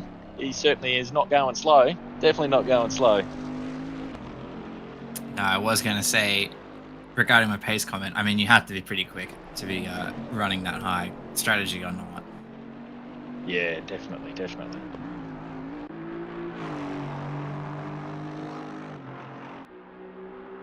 So we got Steele in the car taking over for Rika. These two, it's just a duo actually, just the two of them. which must be very, very taxing. I'm in the booth and I'm just talking and I'm kind of tired. This is the last of my stint coming up. I can't imagine racing that much. You're going to be doing, if you're breaking it even, about 6 hours. That's crazy. Yeah. It's They might it's even, definitely a lot of focus time. They might even double stint at some point as well, because one of them might have be unavailable or dinner or something. So Yeah. Yes. A lot of things to take into consideration. I'm glad at least the OOR guys were able to say, hey, no, definitely got to have at least 2 drivers. Oh, he's held that one all right. It's a hard balance trying to come in on that one there without, if you're a little bit too late, you can kind of overbalance the car over the little banked area there. But guys, it's good that at least the guys are able to have a break at some point there, running at least 2 guys. But we've got 3 in our car, and even that is still a mean feat trying to be able to get that far through and keep focused. Yeah, you won't see much of us on the time and tree. We've had a couple of little struggles early on in the race. I think we're currently about 31 or 32 right down the back. Someone's got to bring up the boys near the rear. So someone who's not struggling at all yet again is Herbert in 422 Bentley. Less than half a second behind Babby once again. As I said, we're gonna do this. We could do this 20 more times if we want to. Yeah, he's definitely catching up. You'd tell that he didn't have too much of a drama there with hitting the wall. And yes, he gets the opportunity to do it again. Got number 75 car, yellow flagged, moving slow, but it looks like they're moving off again, which is good. That Carlo Babic, who's going to be on the mic pretty soon, I'm pretty sure. They're going to be taking over for me. yes, it'll be in the box. Yep. Probably in about 20-30 minutes. So we'll hear all the details about how his race is going. Yeah, I was going to say, I think he'll have a couple of stories. I know they got a penalty for a bit of a unsafe rejoin earlier. Yeah, and I think they might have had a disconnect early on too in the first stint, which is very unfortunate for them, because I know we were looking. They ended up coming out just behind us, but as in just coming out onto the pits just behind us, and it's just like, oh, where did they come from? And had seen that they unfortunately had a disconnect and had to rejoin. So hats off to them for sticking in there. 12 hours is a long time, so it gives you the ability to be able to get back in and kind of claw your way back into the race. But so that's unfortunately why, if you do look down through the timing tree at those guys, that's unfortunately a lot of the reason why they're probably a bit further down than what they could or should be normally. And here we go. Has the Bentley got the legs and the draft to come up on the outside? He does. Oh, yes. Looks like he's made it through there. Nice, very easily. As easy as you can overtake on a straight. Well done, Herbert, there. Nice, clean little overtake there. A bit of respect going both ways, I would dare say. We've got the purple little Ferrari coming into the pits, keeping out of the way, which was nice to see as well. But great little battles going on still. And we can see the headlights definitely starting to be a factor here now, seeing a lot more of it on the road and shining through. And it definitely not looking like it's going to be too far away before it really is going to start getting dark.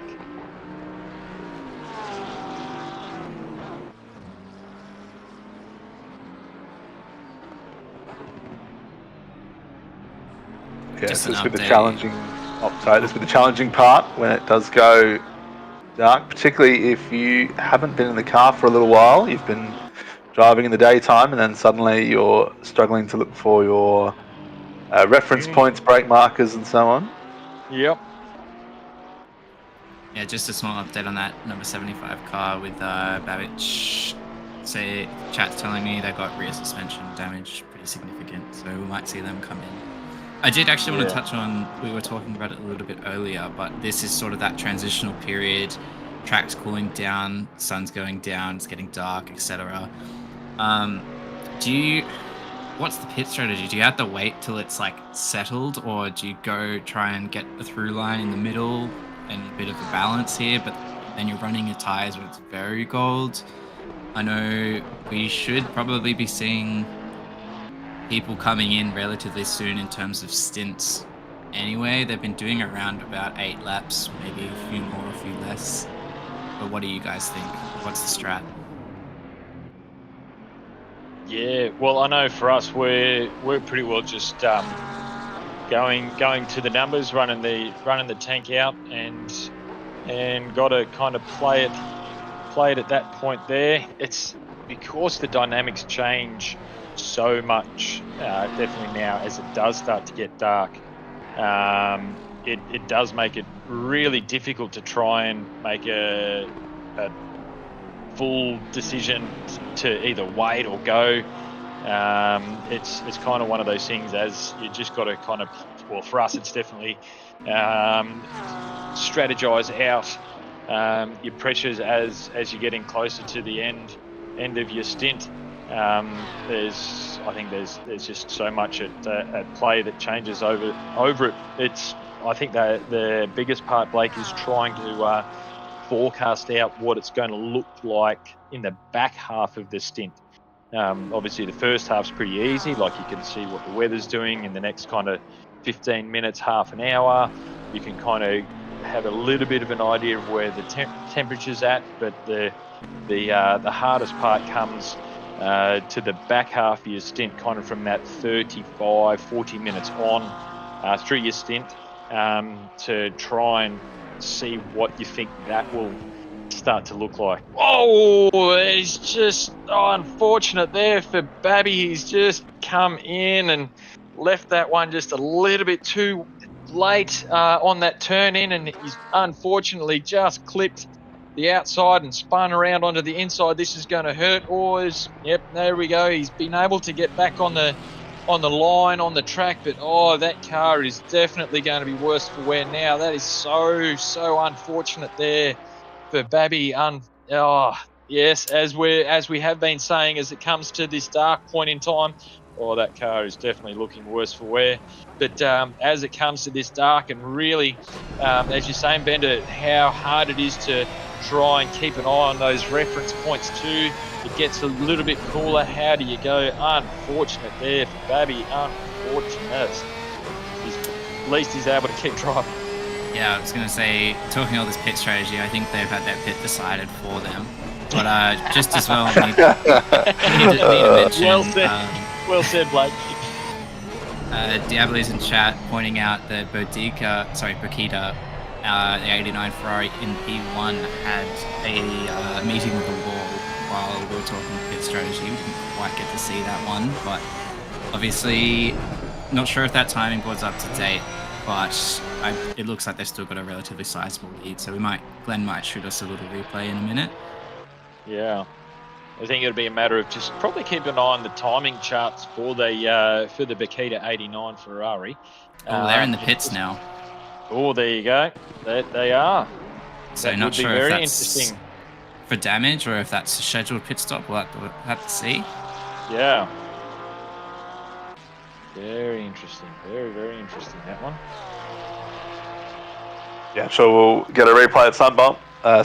Diabol's said it was a decent hit in the wall for Bokita, as it was a decent hit for Babby as well. Decent. Yeah. I'm selling it a little bit. It's a long way back to the pits. You hope that you don't cause more damage. That's always the tricky part. Fortunately, it's not raining for these guys, so you might be able to get away with driving it back. But for me, every time you have a decent hit, you don't want to turn a minute, 90 seconds of damage into 3 minutes of damage, Yeah. I guess the problem is, though, is if you return to garage, you reset the lap that you're on, right? So Correct. if you can drive through it, I guess you almost have to, because otherwise you're putting yourself much further behind. As long as you can do it and not cause anyone else any issues as well. And the other thing too on that one, here we go, and this will be the replay of Pip coming through. And I must say, I did the not too bad. This is quite only halfway through the track there. Just out a little bit too early on the acceleration coming out of the corner there. Yes, very, very rare point for her to have something like that. I was going to say I have done the little sneaky in the early stages as I was kind of going through, and I was watching her as she was doing some of her laps, and it's 100%. You are it is full send every lap from just watching how she drives, and it's absolute hats off, credit to her. The way that she does, and but yes, it's one of those things. She is full send, and there's nothing left, absolutely nothing left in the tires or the aero or any part of that car. It is well and truly working. She's working the car hard, that is for sure. But Bentley doesn't seem to be having too much of an issue there either, to be honest. Just talking about that, sorry. So it appears we've had a driver change for the 89 Ferrari. We got Matty Lamb in the car. In the car now. One of the... sorry, go on. Yeah, I was just going to say, I just noticed Bob now has just left the pits, so it'd be interesting to see where 69 car comes out in relation to the 17 after the battle they were having earlier. Yeah. I think looking at the track map, the 17 might have track position. Obviously, the 69 ran probably 3 laps extra now, so maybe come down to a pit stop less later on, but yeah, it'd be interesting to see how that unfolds.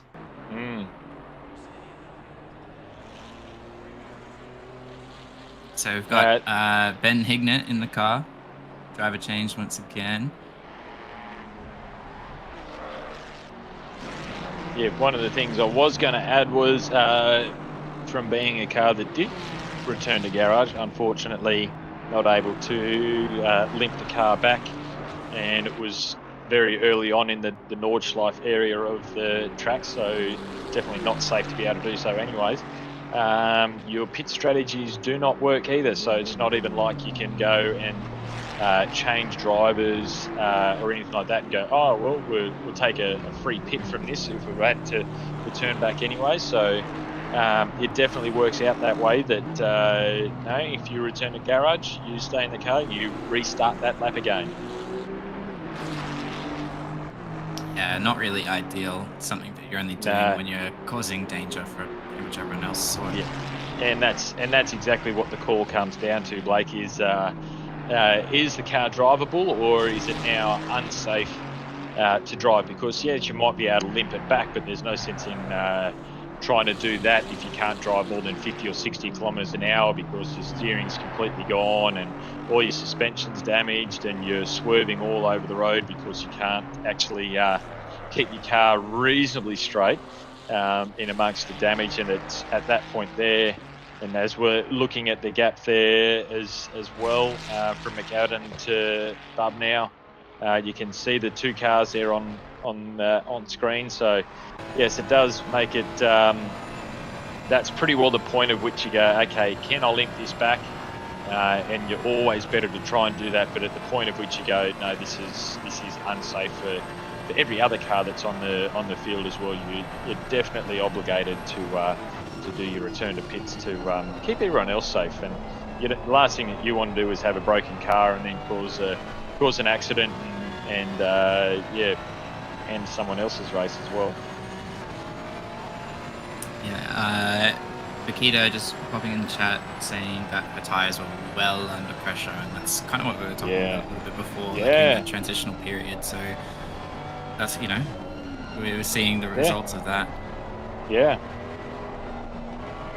Yes, and that's definitely one of the things. Yes, as we have been talking through, is how much that really plays into the consideration of the driving. A lot of times you can be really focused on the track as well, and it's hard to be able to manage those kind of things. And as we saw from that little spin from Pip, it's so minute of something that can go wrong. It's only a quarter of a second here. You're a little bit early on. You're on the accelerator, or you're a little bit too late to get off the accelerator, and this track does not give you anything. It is definitely not merciful at all. You do something wrong, it'll chew you up.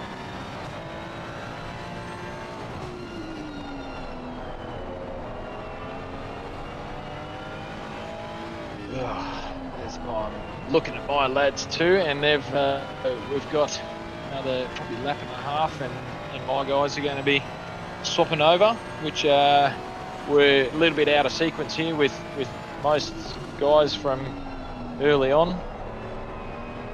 Oh, definitely cool and twitchy there, Ben, as you're getting used to the car and how it's playing out. Yeah, Pip actually just saying as well, a good bit of info. The track's feeling pretty moist. It says it's optimum, but as the temperatures are coming down, probably getting just a little bit more difficult. And especially like if you're not been in the car for a while, you're not used to it, you might be expecting it to jump back in and it be how it was before. But yeah, big challenge. Yep. It was like one of the little views there from about 15 minutes ago, as it was just kind of past that dusk, and you could see the mist in the air. You could see that kind of the moisture, and I know a lot of it is parts of the graphics and all that as well, which hats off to Kunos and the ACC team for how they put this whole package together. Is fantastic to see, and how realistic they can make it. But you could definitely see they had that bit of moisture in the air, and I am, as you're saying there too, Blake, it's quite a surprise that the track is still down as optimum. I would have thought that by now for sure it would have gone back to a fast at least, because it is really starting to cool off and all that too. Nah, the track always stays at optimum in dry conditions. I mean, even we had the rain earlier. It was damp, greasy, and then it went to fast for half a lap, and then it was optimum, and I was like, well, okay, cool. I guess the track's optimum again, Still look wet too. Yeah, so it's I mean, whether it's something ACC specific, I don't think so. I mean, there's a lot of games that kind of struggle with that transition, and how much grip is there really? What do you classify the track as at a certain point in time versus this one? But I guess it's just optimum because it's dry and it's got most grip it's going to have in that sense. Yeah.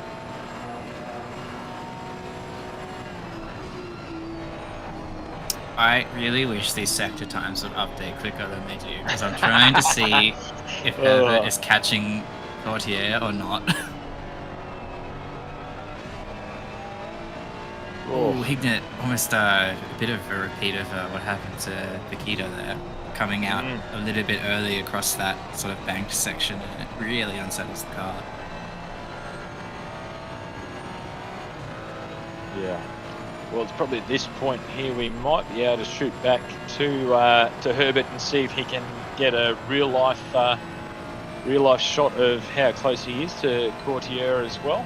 Quite possibly, if the masterman himself, Glenn, might be able to slide through to car 422 P6, and we can see as well how what it looks like for him. And there you go. There's the There's the gap. You can see that little speck in front. Just. It does look like it's probably something here 4 seconds. I don't think it's closed up more.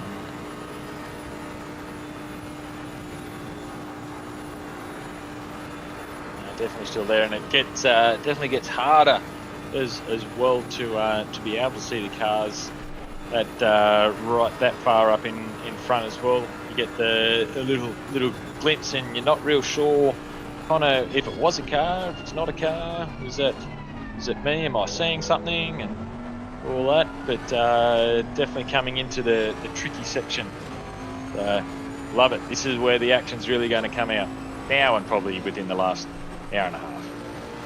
Just seeing the 473 McLaren that Herbert was chasing down just pulled it off into the pits, so no battle for us, unfortunately.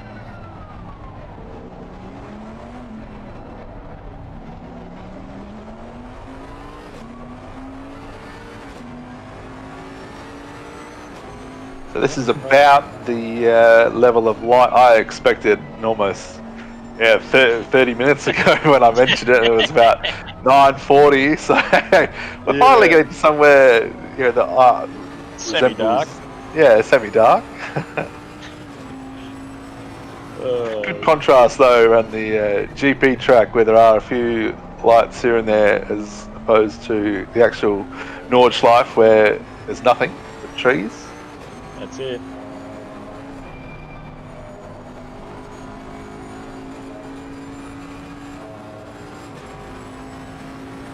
As we see the battle to Courtier didn't really eventuate because they ended up coming into the pits there. So looking at just coming out now, so that'd be interesting to see how they're going to go pace-wise in what they've done coming into this darker little session, as we've got a few cars that have gone in, and Babby's finally managed to keep lapping around long enough to be able to make it to the pit. So that's very fortunate for him to be able to keep limping the car around for those extra couple of laps. But they will no doubt be in the pits for well and truly longer than the anticipated 30 minutes, 30 seconds. Well, definitely not 30 minutes. The 30 seconds for a normal pit stop there. So without knowing exactly, but be interesting to see how far back that ends up putting Babby with that. But yeah, on that note, there we're getting close to the transition for the next lot of guys coming into the comms box. As a few of us transition in and out as we go. Yeah, so we got the one and only Jamie Conboy jumping in after probably a stint in the car, and Carlo Babbage. Say good day, guys. I just got back from Kentucky Fried Chicken, and I am loaded up and ready for this commentary stint. Oh, this man's full of energy. I can feel it already. Yeah. Different kind of stint, actually, not one. Zinger stacker box has been properly stowed in the stomach compartment, and I am fired up. Ready for takeoff. Fired and fantastic. Very operative words there, being fired up with the zinger as well. Nice and a little bit of hot and spicy in that one. What about you, Carlo? Is Carlo around? I see him hover around here somewhere. Yeah, I'm here. He's hovering around in the background. He's just come off a pretty solid stint there, as well as he's been able to take a bit of a breather before you two battle out the first of the night stints. Oh yeah. Get in the car. Set 2 fastest laps for the team. Crash at Foxhole. Refuse to elaborate further. Oh no. Yeah. I'll leave you and JC to elaborate that one, mate. I'd say for your sake, fortunately, we heard about it, but we didn't manage to see what really entailed and kind of took place there. But definitely been a little bit of a battle for you, Carlo, and your guys a bit early on there. But great to see that you're able to just keep chipping away, mate. Keep chipping away. Yep, will do. Thank you. I'm hopping off as well. Thank you very much, Yep. guys, for listening. Best That's of luck it. to the rest of you guys, and best of luck to the guys on track. See you later. Thanks, Blake. Thanks, Thanks, Blake. Brad. Appreciate it. Yeah. See you guys. I'll be back in a couple hours, and hopefully by that stage it'll be getting light again. Oh, Rain will yeah. be See ya. starting. See you, mate. Yeah, that's it. Gotcha. Yeah, where is the rain, Bender? What's going on with that? Look, mate, I'm not in the car yet, so it hasn't arrived. A couple of hours, so keep your eyes peeled. I've experienced rain. There was like 10 minutes, and we decided to take the wets and put me in there. That was a mistake. Oh no, we put the wets on. How did that go? Oh yeah, yeah. Good question. I don't know about the decision making with that one. I think when I left to Yeah. get KFC, it was still daytime, and then I came back and it's now suddenly very dark. And I've watched a couple of drivers, both on stream and in game, have some accidents. So I assume the loss of brake markers is starting to play some tricks on some people. Have we had any massive accidents in the sort of last half an hour? I need a little catch up. Has there been any RTGs? I think the leaders are still leading, but I think Pip had a little bit of a whoopsie in the carousel. Is there much else to report? Oh, Not really. Yeah, not that Yeah. we've seen on the stream. From memory, there's been a few people having small-ish accidents. No one's returned to garage. Couple good battles. So the main one we saw was car 17 managing to jump car 69 in the pits. Although I think car 69 does have about a 3-lap offset on that one. So they were nose to tail for probably a solid half hour or so battling in the last stint. So now we'll see if car 17 can pull away from Hignett. Would be interesting to see that battle develop as time goes on. We're not even halfway through the race yet, so a lot can still happen. A lot has already happened, and here we are in the almost middle of the night at Nordschleife. How about you, Carlos? I see you guys are back in dead last at the moment, but you're still powering on, and you're only a lap down on a few guys in front of you, so you're still hanging in there. Are you? I'm sure not just your accident that caused you to be back there. Has there been anything else you haven't had a disconnect or something today, have you? Or Oh, we have 2 disconnects.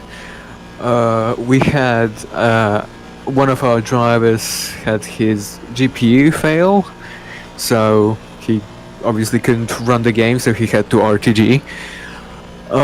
Let's see.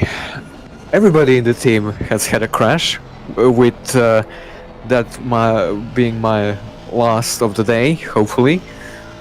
What else? We've been involved in an incident which I picked up a drive-through for. Sorry, 150. Yeah.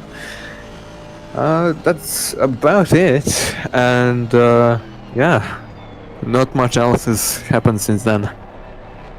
so a quiet day then. Yeah, very, very quiet. Not much happening. No, as you said, you've been a bit unfortunate so far, but you got a whole half and a bit of race. We're still not even halfway, guys. Goodness gracious, these are long days. These 12 hours, they really. I think the complexity of this circuit is seeming to make it a bit longer. Like it's just so full on this track that you're always having to concentrate. And I'm sitting here watching these drivers go around, especially when you're in cockpit view like this, and it just feels so much more intense than your average enduro race because it's just all the corners just seem so full on. Oh yeah. Before I crashed in my stint, the lap before I was like, I am pushing a lot, and I was like, I'm really on the edge in Foxhole. And then the next lap, I go over the edge in Foxhole. So it's really about driving the car, driving it to its limits, and trying not to end up in a wall. So those who manage to do that are, doing good in this race. The others, not so much. Hey, Bender, Hey, JC. I've got a not very PG pasta fact for you. This has come up in my chat. Did you know that Greeks suntan their buttholes for better health? How does that relate to pasta? Well, because it's possessed pasta. That's the name of the user in my chat who has provided me with that fact. Ah, okay, yeah. So I'm calling it a pasta fact for now, for lack of a better name. But how's that for an image? Do you know whether that's true or not? And if so, can you tell me how the hell that works? What sort of health benefits are we getting from that possessed pasta? Someone's going to have to elaborate, because that is... Well, very interesting. I've got a couple of Greek friends, so I can send a message and get back to you. If you, behind the scenes, if you could flick a message off and ask one of them if they go ahead and do that, and if so, what's the purpose? I mean, vitamin D in the right places at the right times, kind of stuff. I don't know. Seems like a... But yeah, anyway, goodness me, that just popped up. And I thought I'd share that with you. Secret to curing some strange type of cancer or something. We've all been missing out. Bender, Yes. I've got another fact for you about Greeks. Oh yes, this will be good. I do not know how accurate it is, but apparently, do you know what they do to celebrate New Year's? No, I don't. They break plates as a sign of good luck. Yeah, I think Sounds kind of fun. Breaking plates, yeah. Yeah. Could break a few. I mean, I've seen there's a couple of them popped up recently here in SA, where they've got those destruction places where you can pay, I don't know, 20, 30 bucks or whatever, and you can go in like one of those rooms and you get like a giant hammer or whatever, and you can smash a whole bunch of like pottery, china, old toilet bowls, whatever, and you just like smash them. And it's not a bad way to let out some anger if you've got that. So See, some people do that. Some people smash cars in ACC. yes. Hopefully that's not me later. Oh, How are you? How is your pace here, Bender? Are you confident? No. No. Yeah, okay, no. In the dry, no. In the rain, yes. No, the boys in the team, I think they've been doing low 8-minute 20s, like pretty much 8:20 on the dot. Tack 10 or so seconds onto that for me, I reckon. Are you in any danger of putting it in the wall, though, or do you feel consistently capable of getting those 8:30s and you can do a job for the team? I feel like pretty confident in that I can do a job for the team. Yes, I know there's a couple of curbs I got to avoid, so that should be all right. Other than that, should be okay. Yeah, nice. I wish you luck, and hopefully nothing bad happens to you in the race. You're racing at night time, or are you going to wait till morning? I've got one night stint and then a couple of morning ones, I think. So, see how we go. Your first stint is going to be a nighttime stint. Yeah, I know. Yeah. Trial by fire. No, I hope it's raining. I hope we do get at least one wet stint during the night. That is going to be properly terrifying for even the most experienced drivers. No, I know you and I are frothing at the idea. Yeah. It's just, I know we're watching these cars just go around a bit by themselves at the moment. And there hasn't been many yellow flags. Not a lot of battles happening, so we're kind of having a fill time. But if it starts raining at night time, there'll be more yellow dots on that track map than grey ones, I reckon. Oh, it'll be on for young and old. I think we're gonna have to stop the count if it starts to rain in the night. Get in a safety car to bunch the field up, and then have a restart in the rain. Wouldn't that be fun? No, stop. That's too much chaos for me to handle. Even I'm a little bit dubious about that. Oh, that would be so much fun. Give everyone 30 seconds gap to each other before we start throwing rain at night. You get back. Yeah, no. Putting them all together under a safety car would be... that's a massive accident waiting to happen. It's gonna be really fun if that happens. It's not, but you know, I can hope.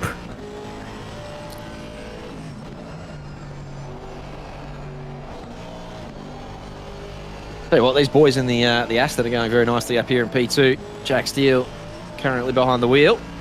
Steele behind the wheel. Nice one. Play on. All flat through here, even at night time. Very hard to spot the brake markers at night time. But he's carried good speed through there. He looks pretty comfortable, does Jack. And then the Arena Sport guys in the Ferrari were P2 before, and they were chasing down P1, but they've seemed to have dropped back to P3. So again, I don't know much about the pit stops and who's out of sync. I don't know whether there's any cars that can save an entire pit stop. I know the BMW drinks a lot of fuel, but I think we've got about 10 pit stops. I don't know if there's any that can do it for 9. I think there was some talk about a bit of fuel saving for a few cars that might be able to do it in 9. What a massive advantage that would be, having to do one less pit stop at a track like this. I reckon the guys in P4 in the Bentley 183, I reckon they'll be trying for that, because we saw them in the first couple of hours of the race running around in fuel map 3 for quite a fair amount of time. So they were saving a fair chunk of fuel there. Whether that's something they were just doing to maybe perhaps manage the traffic in the early part of the race, gain a couple of positions, I'm not sure. But if that certainly plays out for the rest of the race, they could be on a very interesting strategy. Certainly. Some of these Bentleys that I've seen, actually there's only 2 of them in the race. Oh, sorry, 3 of them in the race. They've been kind of doing good. Really consistent drivers, those. I think it's probably got to do with having the steering wheel on the correct side, isn't that right? I think you could be on something there. Oh yeah.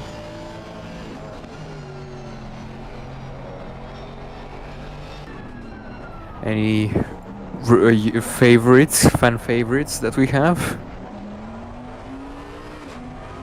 Any fan favourite drivers? Yeah. Oh yeah, Matty Lamb currently in the car's a fan favourite, that's for sure. He's currently in P1. He's going to cruise around and win this race today by about a lap and a half, I reckon, by the end of this. Actually, there's a good little gamble. Does P1 lap P2 by the end of this? Those guys up there are actually red hot in terms of pace. Steele and Hignett, and as you said, Bender McAdam, now that they're on a proper map, seem to have some really good pace as well. So it's actually not stretched as much as I would have thought, that gap between P1 and P2. Obviously, we're looking at Lamb, Bakita, and Luke Spurs. So anyone who knows their stuff knows that those are 3 of the fastest drivers in this region. And I expected them to be a lap in front of everyone by now. But obviously, with such a long lap, they haven't actually gotten to that point yet. But I'm wondering, how many cars do they lap by the end of the race? And is it all of them? I highly doubt. Well, currently they have about a 2-minute lead. So they'd have to really step on it, like, I don't know, do world record laps every lap to be able to lap P2. So it's unlikely, but certainly would be interesting if it happens. So there's currently 7 cars on the lead lap. Hendo and Herbert in the Bentley and P7 have just crossed the line. Actually make that 8. Webb, Mags, Wills and Tonkin have crossed the line. They're on lap 37 now too. I don't know where the leader is on the track map. About halfway around the lap. Yeah, about halfway around. So they've got about half the field done, with about half the race done. But yeah, as you said, I think that pace at the top is quite fast. I don't know if they'll get everyone. But the thing with them too is that they're super experienced, obviously, and so they're towards the end of the race, they're not going to drop off in pace. You know, damn well over the 12 hours, they're going to be really quick come towards the end. Whereas a few other teams might start to fatigue a little and drop off the pace. So I'm still, I reckon they can, just quietly. We'll revisit that in 6 hours. Yeah, we'll revisit that statement to see what happens. You know, anything can still happen. You know, maybe the 17 can catch up to the 89. I don't know. Or maybe the 89 just steps on it and laps everybody. You know, you never know what happens in these races. And oh my god, John McAdam is absolutely sending it over here, going through, I don't know, Forest, I think it is right now. Yes, it is, down to Metzgesfeld. Very nice driving from the Bentley driver.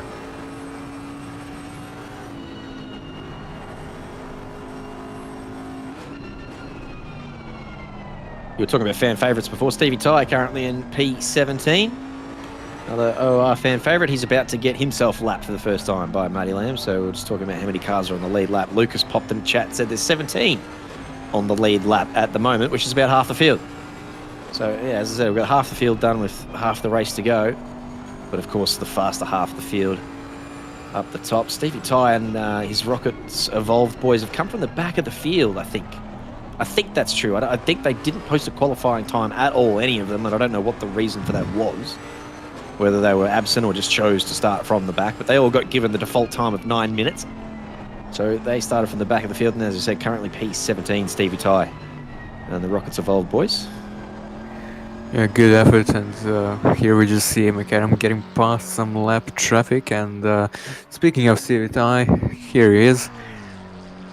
Just powering through with the McLaren, going through the last few corners of the Nordschleife, through the Kleine Carousel, and soon to be onto the straight.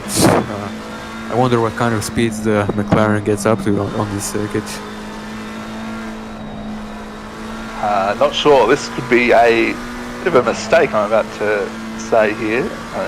Part of me saying don't say it, don't say it, don't say it, but those of you keen-eyed viewers will notice that car 2 actually started alongside number 111 on the grid, and car 2 is currently P14. So unfortunate there, Rockets Evolved. Good job, but not quite as good. Yeah, nice. You guys are actually absolutely smashing it today. Just wait, man. Just wait till me and Corey get Pete and Rob doing an incredible job. Absolutely incredible job. And, yeah. Oh yeah. Just trying to